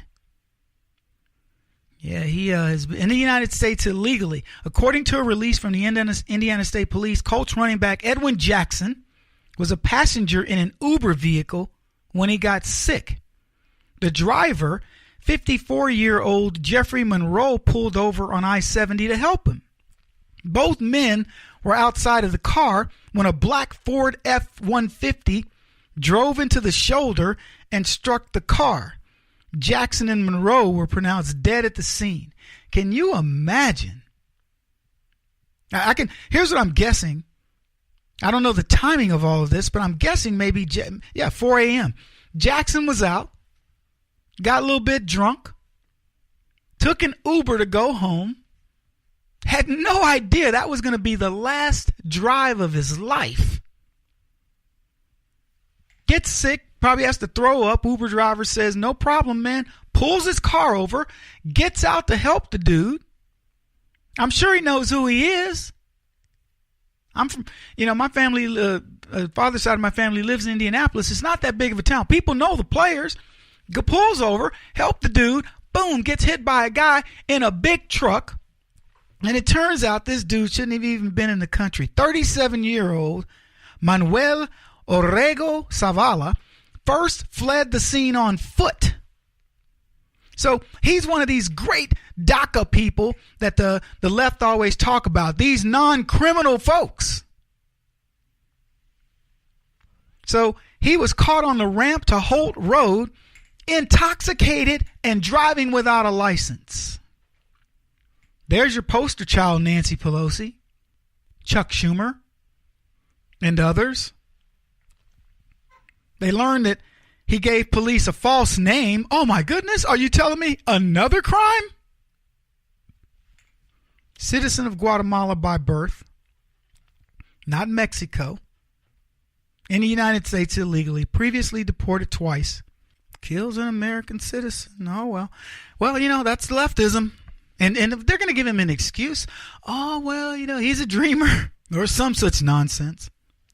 Well, I wonder if that dream includes Edwin Jackson's dream of maybe winning a Super Bowl, or Jeffrey Monroe, the Uber driver who was trying to pay for his kids' college or something like that. Will they cover that? I don't think they will for some reason. But see, these are the stories that have to get told. Earlier in the broadcast, I talked about a guy that went to Jimmy Kimmel's filming of a DACA thing and how it was a setup. They thought they were going to get these people and make them understand that these dreamers, and these guys held their own. You got to go check that out. It was an hour 2. You're going to love that story because these people didn't back down. See, I don't know what this guy Manuel Orrego Zavala's story is. And I'll be honest with you, I don't care.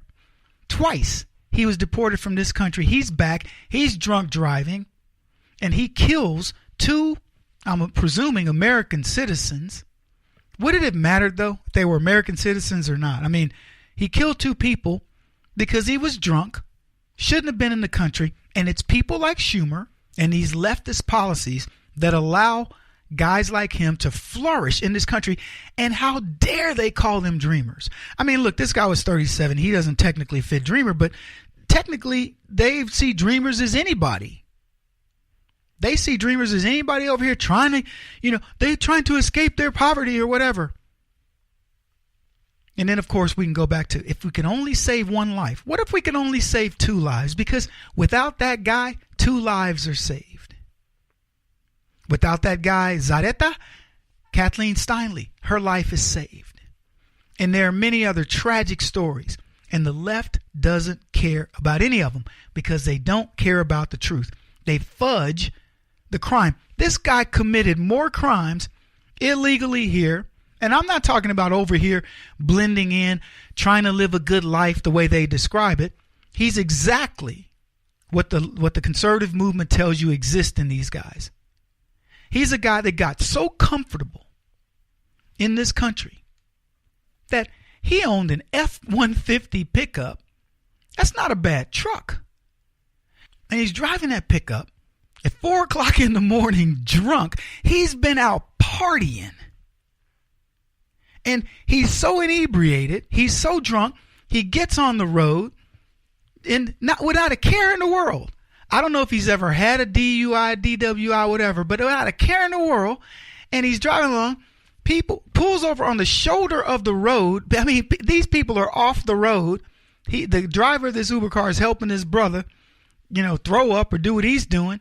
And the truck plows him. And then get this. He then tries to flee the scene. He doesn't take his punishment. He doesn't say, oh my gosh, I'm so sorry. I understand I got to face the consequences of this. That's leftism through and through. And I'd love to see how the left wants to defend this. There is no defense. How shameful. I mean, this is shameful. But we're going to be talking about DACA, right? Because we got to talk about DACA and the dreamers and immigration of illegals versus the legal system, because that's the way we've been programmed. That's the way that the only way you're going to theoretically get something is if you're willing to give up something over here that's worse. No. Donald Trump says no way. I played a clip earlier. I think it was Reince Priebus saying, or did we play that? I don't know if we did or not. But Reince Priebus said President Trump backed the left up on DACA. He's got them cornered. It's already illegals versus citizens and taxpayers. And now we have another story, a tragic story. And I don't know if black people are paying attention. Black folks, are you listening to me? This is a brother who was truly on his way up. He's at the pinnacle of his career. I don't know who the Uber driver is. We may never know. But we do know who Edwin Jackson is. And he is no more. I wonder if anybody's going to care about his family. Will he get a shrine, Michael Brown Jr.'s family? What are they going to do for him? Got to take a short break. We'll be back next time. This is the Kevin Jackson Radio Show. Do you owe back taxes to the IRS or state? The secret to avoiding the IRS nightmare is to seek professional representation. My friends at Security Tax Associates provide the most cost-effective and ethical representation in the industry while helping to avoid seizures, levies, and wage garnishments. Security Tax Associates is here to ensure that the appropriate steps are taken to permanently eliminate any possibility of future tax burdens once and for all. For a free, no-obligation consultation, contact Security Tax Associates, 844-779-4177. That's 844-779-4177. 844-779-4177. Or visit them at securitytaxassociates.com.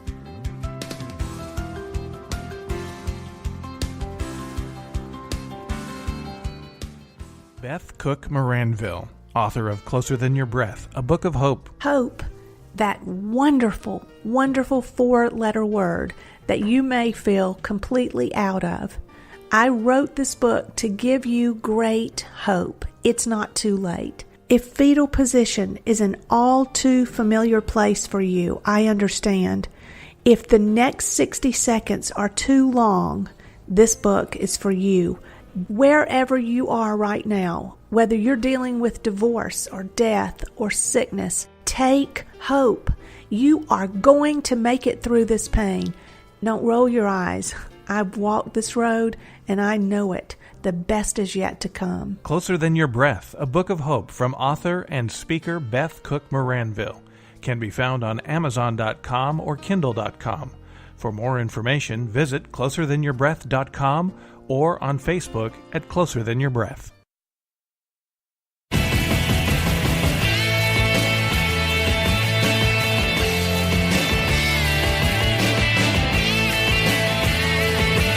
This is the Kevin Jackson Radio Show.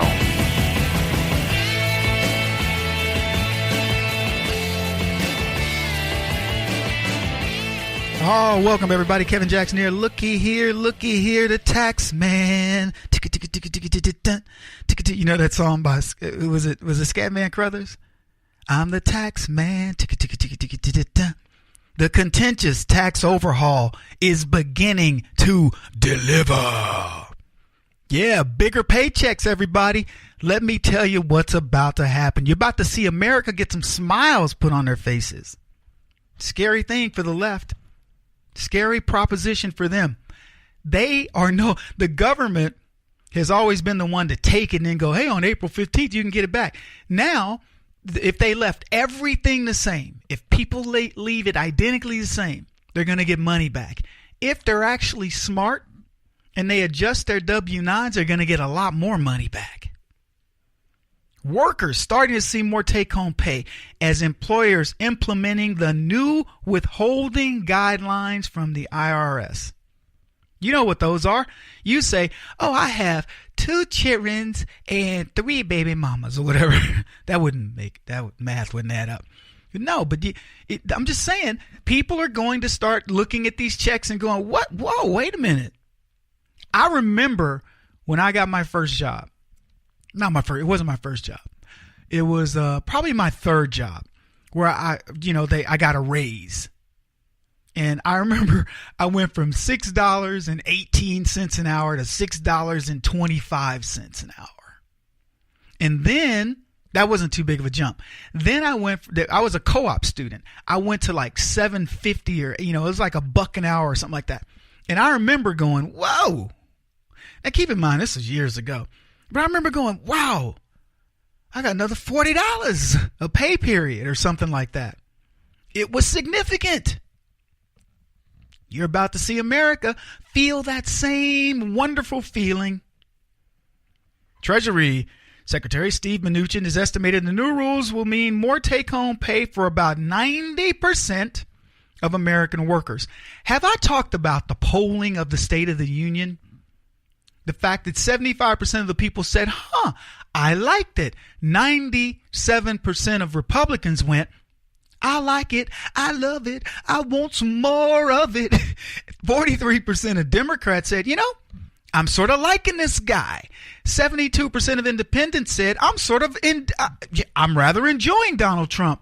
Double the number of blacks since Barack. Oh, excuse me. Throw up. Since Trump was elected, now see Donald Trump is somebody they like. Double the number. If it was 5, it was 10. If it was 6, it was 12. If it was 8, it's 16. You can double it yourselves. It's not that tough. I am a mathematician, though. Everybody's liking it. Now we get 90% of America who's going to get a break. And at tax time, not to go all William Shatner on you, Captain Kirk, but at tax time, they're going to be paying less. You're going to be getting more back. Businesses are thriving, giving out bonuses and so on and so forth. This is good for us, everybody. Good, good, good, good. This is good because these are the types of things that people are going to carry into, everybody, November, the election time. 100% of Republicans supported the tax relief. Barack Obama in one of his State of the Union said, we're going to give some money back to businesses. He never did it. He lied to their faces. He never did it. Donald Trump did it. So this is a type of thing that people remember. They're going to go, hey, you know what? I might not like him about it. He may be a racist, but that racist put my money in my paycheck. And let me tell you something. We saw a woman cleaning Donald Trump's star on the Hollywood Walk of Fame. Black woman holding up a sign against illegal immigration, singular, just the one. And nobody bothered her. She cleaned it. She had her sign up. Somebody was filming her. And she made it very well known. I like me some Donald Trump. And let me tell you something, folks. Dirty little secret out there that the left doesn't want to tell you. Many black folks do. They don't believe the hype. And here's the bigger secret. Many more of them are going to start. I've already made the prediction. Donald Trump will get between 25 to 30% of the black vote. He will crush it in 2020. And that vote's going to help the Republicans in general. There are people that used to hold their noses at the thought of voting Republican and are going to go in. They wouldn't hold their nose. They wouldn't do it. They're going to go vote Republican. 2018. The pull-through vote.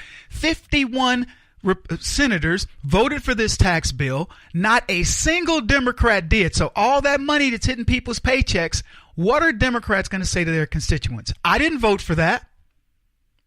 That money you're getting back, those crumbs you're getting, I didn't support that. Here's a quote.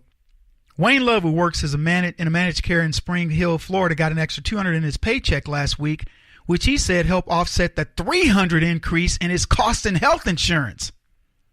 Now, I want you to think about that $500 delta. Oh, I'm quick with the math. Did you check it out? See, 200 more, 300 less, bam, 500 delta. He's negative with Obama. He's positive with Trump. And he'll be even more positive when he gets that tax return back. Another one said, I've heard time and again the middle class is getting crumbs, but I'll take it. Julie Ketchum, a secretary at a public high school in Lancaster, Pennsylvania, said she was pleasantly surprised her pay went up $1.50 a week. She didn't think her pay would go up at all, let alone this time soon. She says that's $78 a year. That'll cover her Costco membership. Todd Anderson of Texas and his fiancee, both educators, got an extra $200 in their paychecks combined. They plan to use it to cover the cost of a second baby. They're having another child. See, that's what Trump does so well. He does things that resonate with you at the guttural level. We've never been able to do that as conservatives and Republicans because we're too antiseptic. We're too clinical.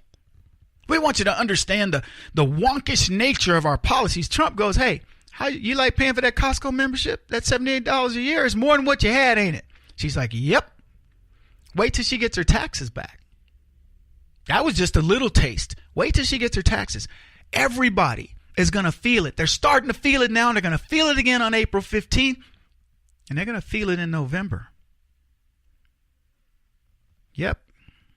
According to a nonpartisan tax policy group, a middle-income household would on average get a tax cut of $930 this year, lifting their after-tax income by 1.6%.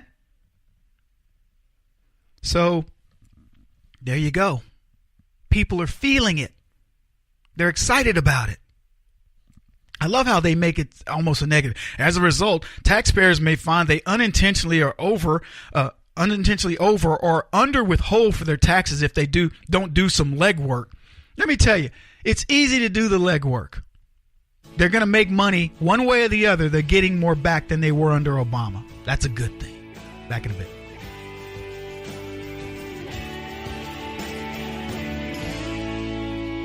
This is the Kevin Jackson Radio Show.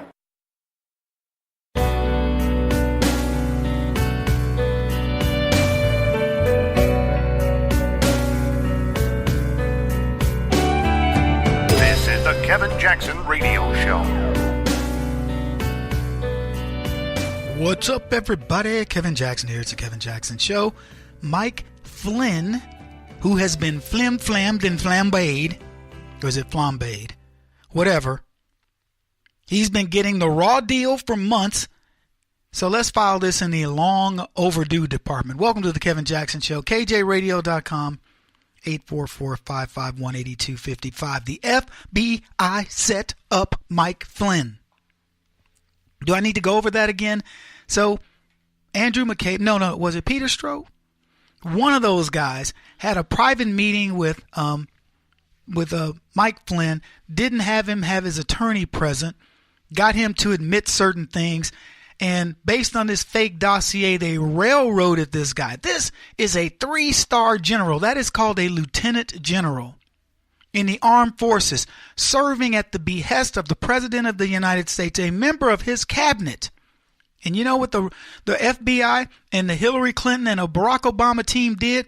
They took that guy who is one of our most valued assets.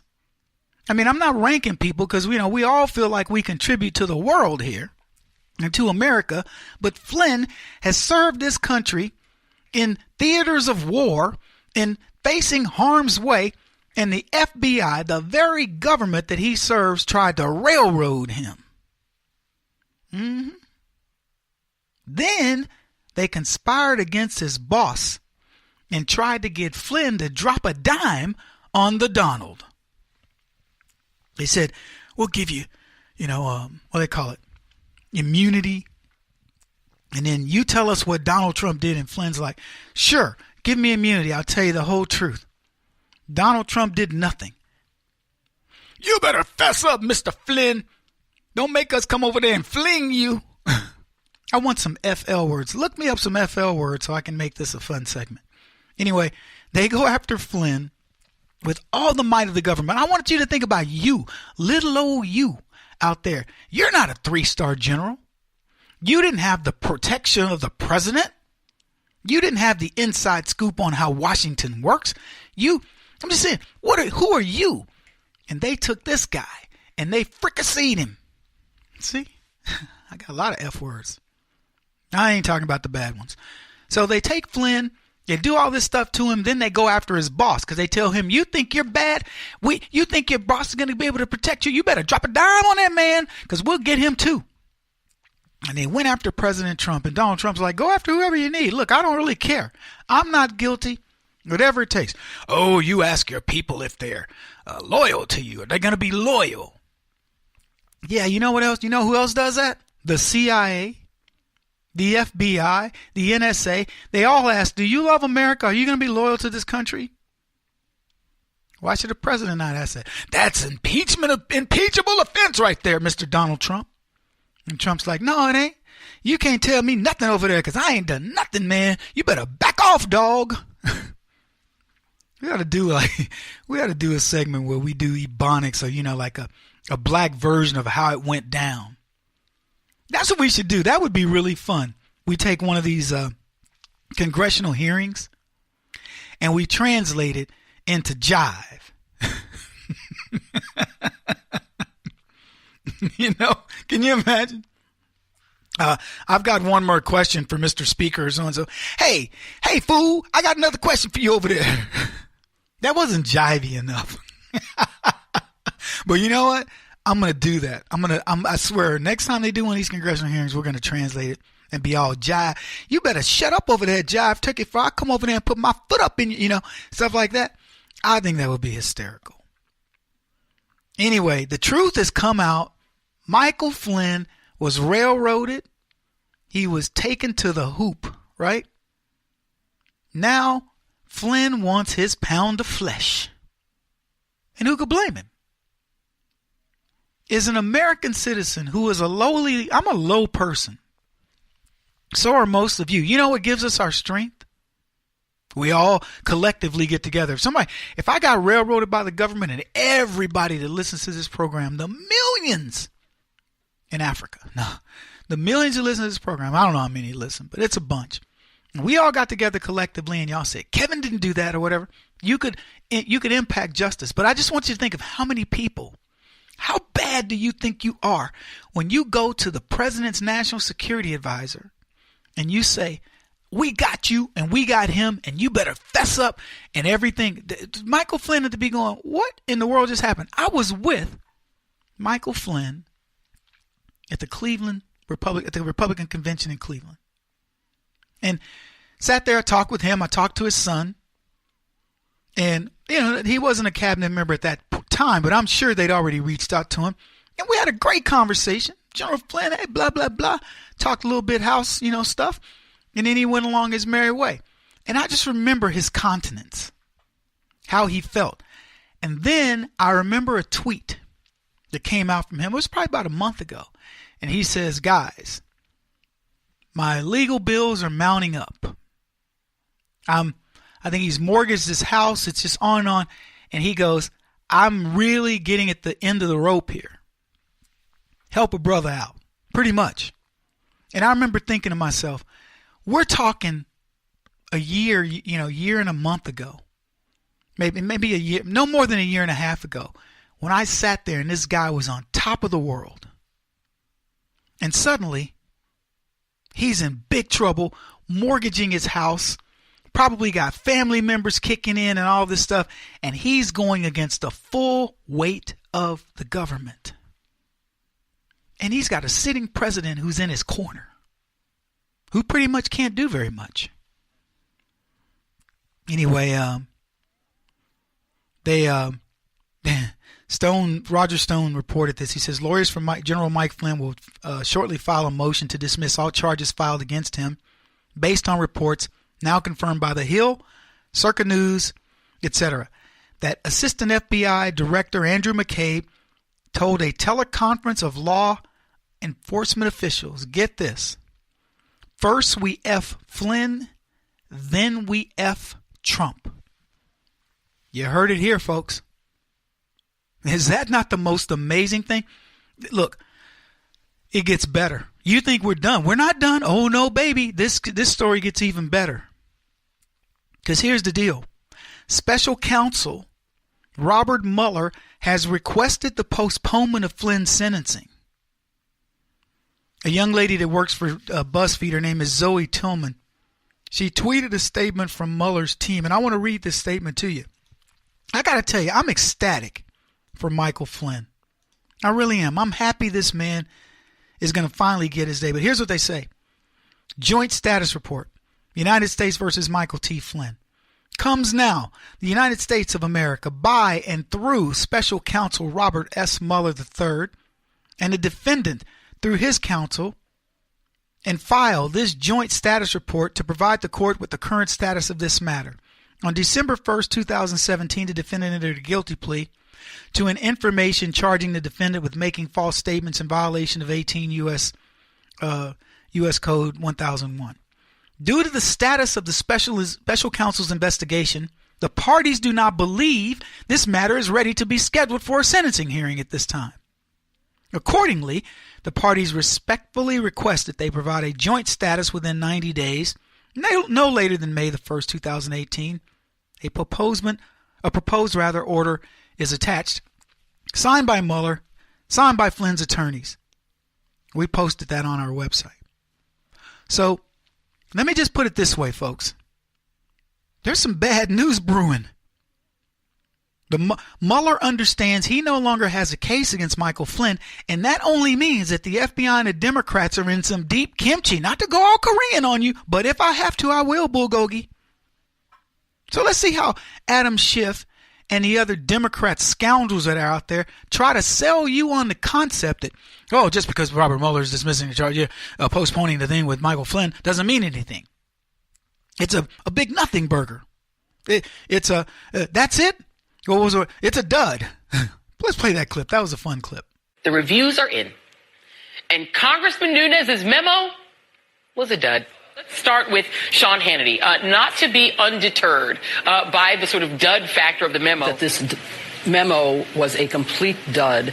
It overpromised and underdelivered. I mean, it's pretty much a dud. I got to tell you, though, I mean, it's kind of a dud. It doesn't really deliver. I prefer really big revealing documents to really narrow duds. This looks like a dud.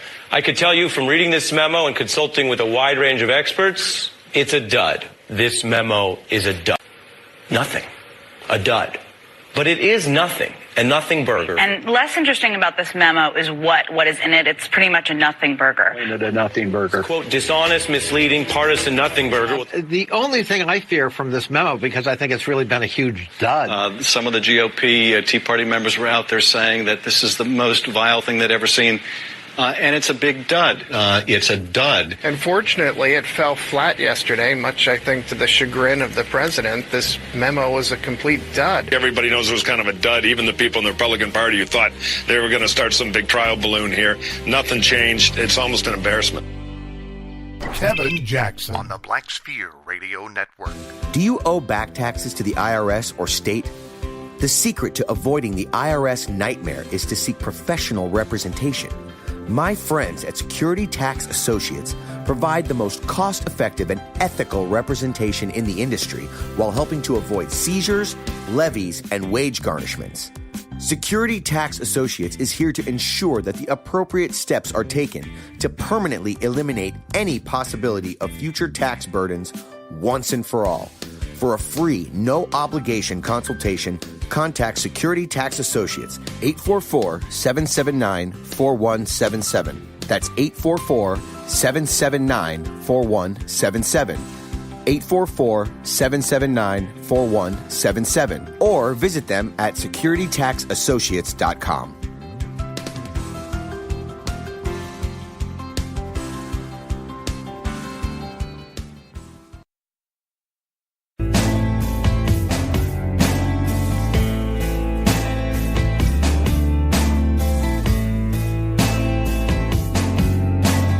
Putting an end to identity politics. This is the Kevin Jackson Radio Show.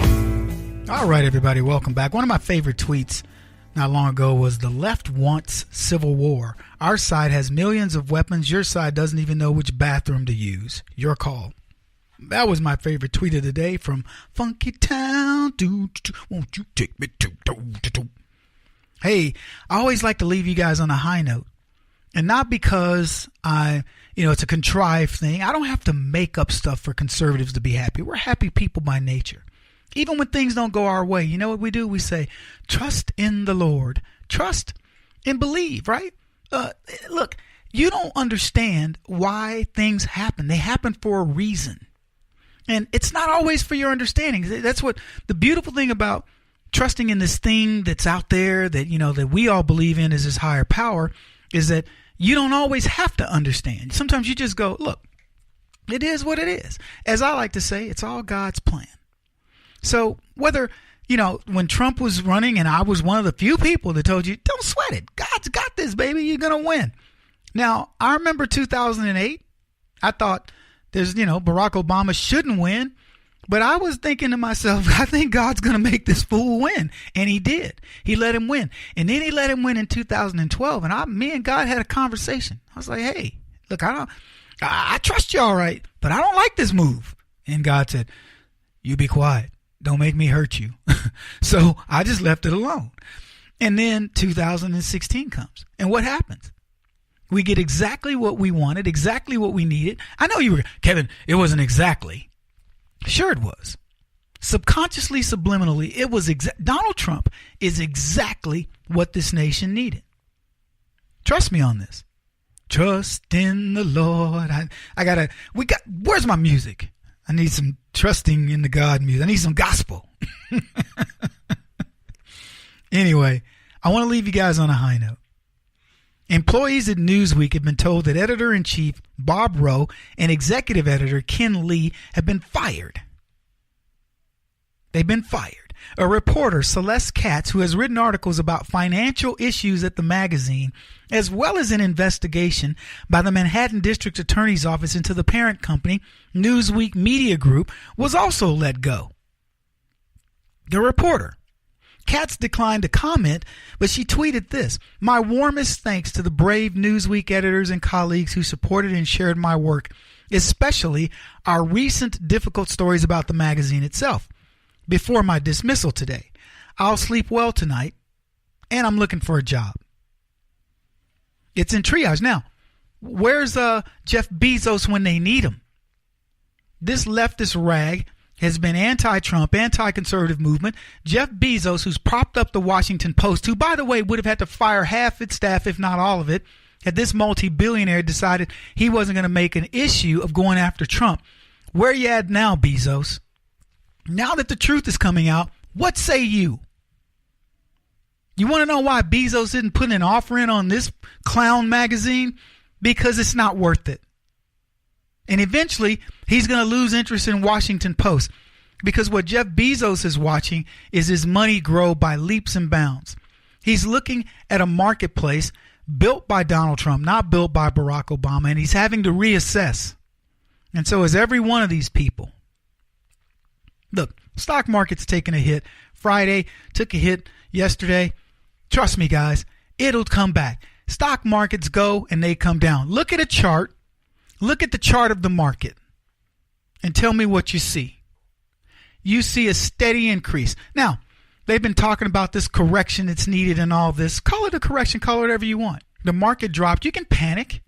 Go ahead. They're going to be profit seekers that take advantage of that panic, and they're going to get into the market, and it's going to creep back up, and it's going to go 15% higher than it is today, and it won't take very long. Now, there are people that say, "Oh, Kevin, the market is about multiple factors and different things. It's 26% over, 26 times what the value of the cap, of the market cap, and all this other crap." Believe me. Look, I'm no prognosticator of this stuff. I'm in the market myself, taking a little bit of a beating, but I'm not going to panic. And let me tell you why. Because things have a way of righting themselves, and I say that pun intended. Just like what's happening at Newsweek.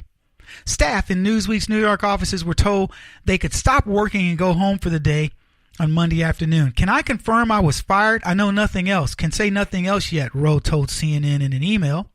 Lee could not be reached for comment. What a day to leave my charger at home.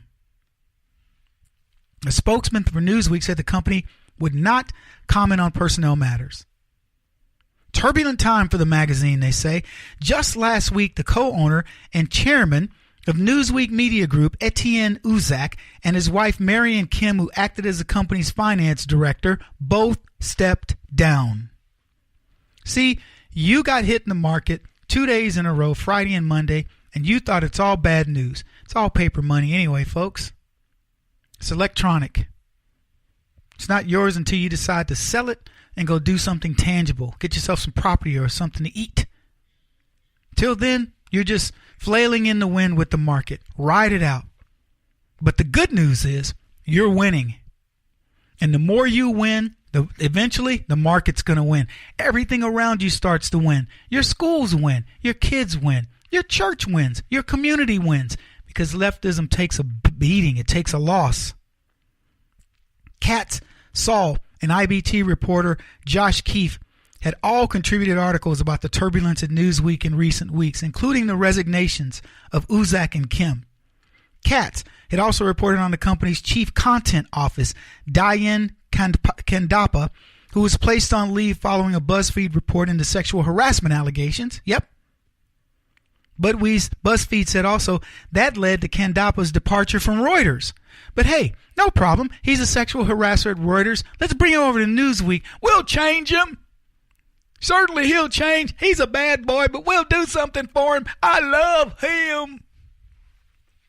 The New York Post, citing a source close to the company, reported that the Manhattan DA's probe is focused on the financial connection between the former Newsweek Media Group executives and a Christian college, Olivet University. Olivet said in a statement last month that it was inaccurate to say that there's a connection between the raid and the university. Let me tell you why they did that. I read that article and I thought exactly the same thing. They could not let Newsweek go down without bringing down something that had to do with the right. It's a Christian university. We've associated. One time the Newsweek staff passed by the campus. The horror. Uzak co-founded International Business Times, which in 2013 bought Newsweek. In 2017, the company was rebranded as Newsweek Media Group. Uzak's IBT co-founder, Jonathan Davis, is married to the president of Olivet. That's the connection. Now, what's going on right now in Newsweek? They're scrambling. They don't know what to do. Leftists are losing their jobs. Journalists are losing their jobs, and they don't know where to go. Hey, Washington Post, I wonder if they're hiring. Where can you go? Every one of these places is bleeding red ink. Why? Because they lie. Because they're fake news journalists. Let me tell you what would have turned Newsweek around. If they reported the news correctly. You want to know why The Hill is actually does okay? It was considered at one point a lefty magazine, and I was studying all these different media groups, particularly the lefties. And you know what The Hill decided? They said, we need to report the news as news. We need to stop being slanted. And you know what? I reference The Hill quite often. Versus Huffington Post, versus Daily Kos. Now look, some of these guys make no bones about it. We're leftists. We don't care. Okay, I got you. Good for you. But for those who want to pass themselves off as news agencies like Newsweek, that's got it in its name, you would think they would at least try to be fair. Time Magazine's next. Remember when these places were this is where you went to get news. It was like, oh, it was in Newsweek. Now it means nothing. It was in Time. You know what I hear when I hear it's in Newsweek? It was in Time. It was in blankety blank. I go, who cares? I might as well have read some third grader's blog. They said senior writer Matthew Cooper tendered his resignation as a result of the chaos. He says he's seen more reckless leadership. He's never seen more reckless leadership than what's going on over there. He says it's the installation of editors, not Lee and Rowe, who recklessly sought clicks at the expense of accuracy, retweets over fairness that leave me most despondent, not only for Newsweek, but for other publications that don't need the lessons of this publication's fall. He understands it. Folks, journalism wants to return. The ship wants to be righted. It's designed that way. But it has to weather the storm. And the left, they're not going to weather this storm.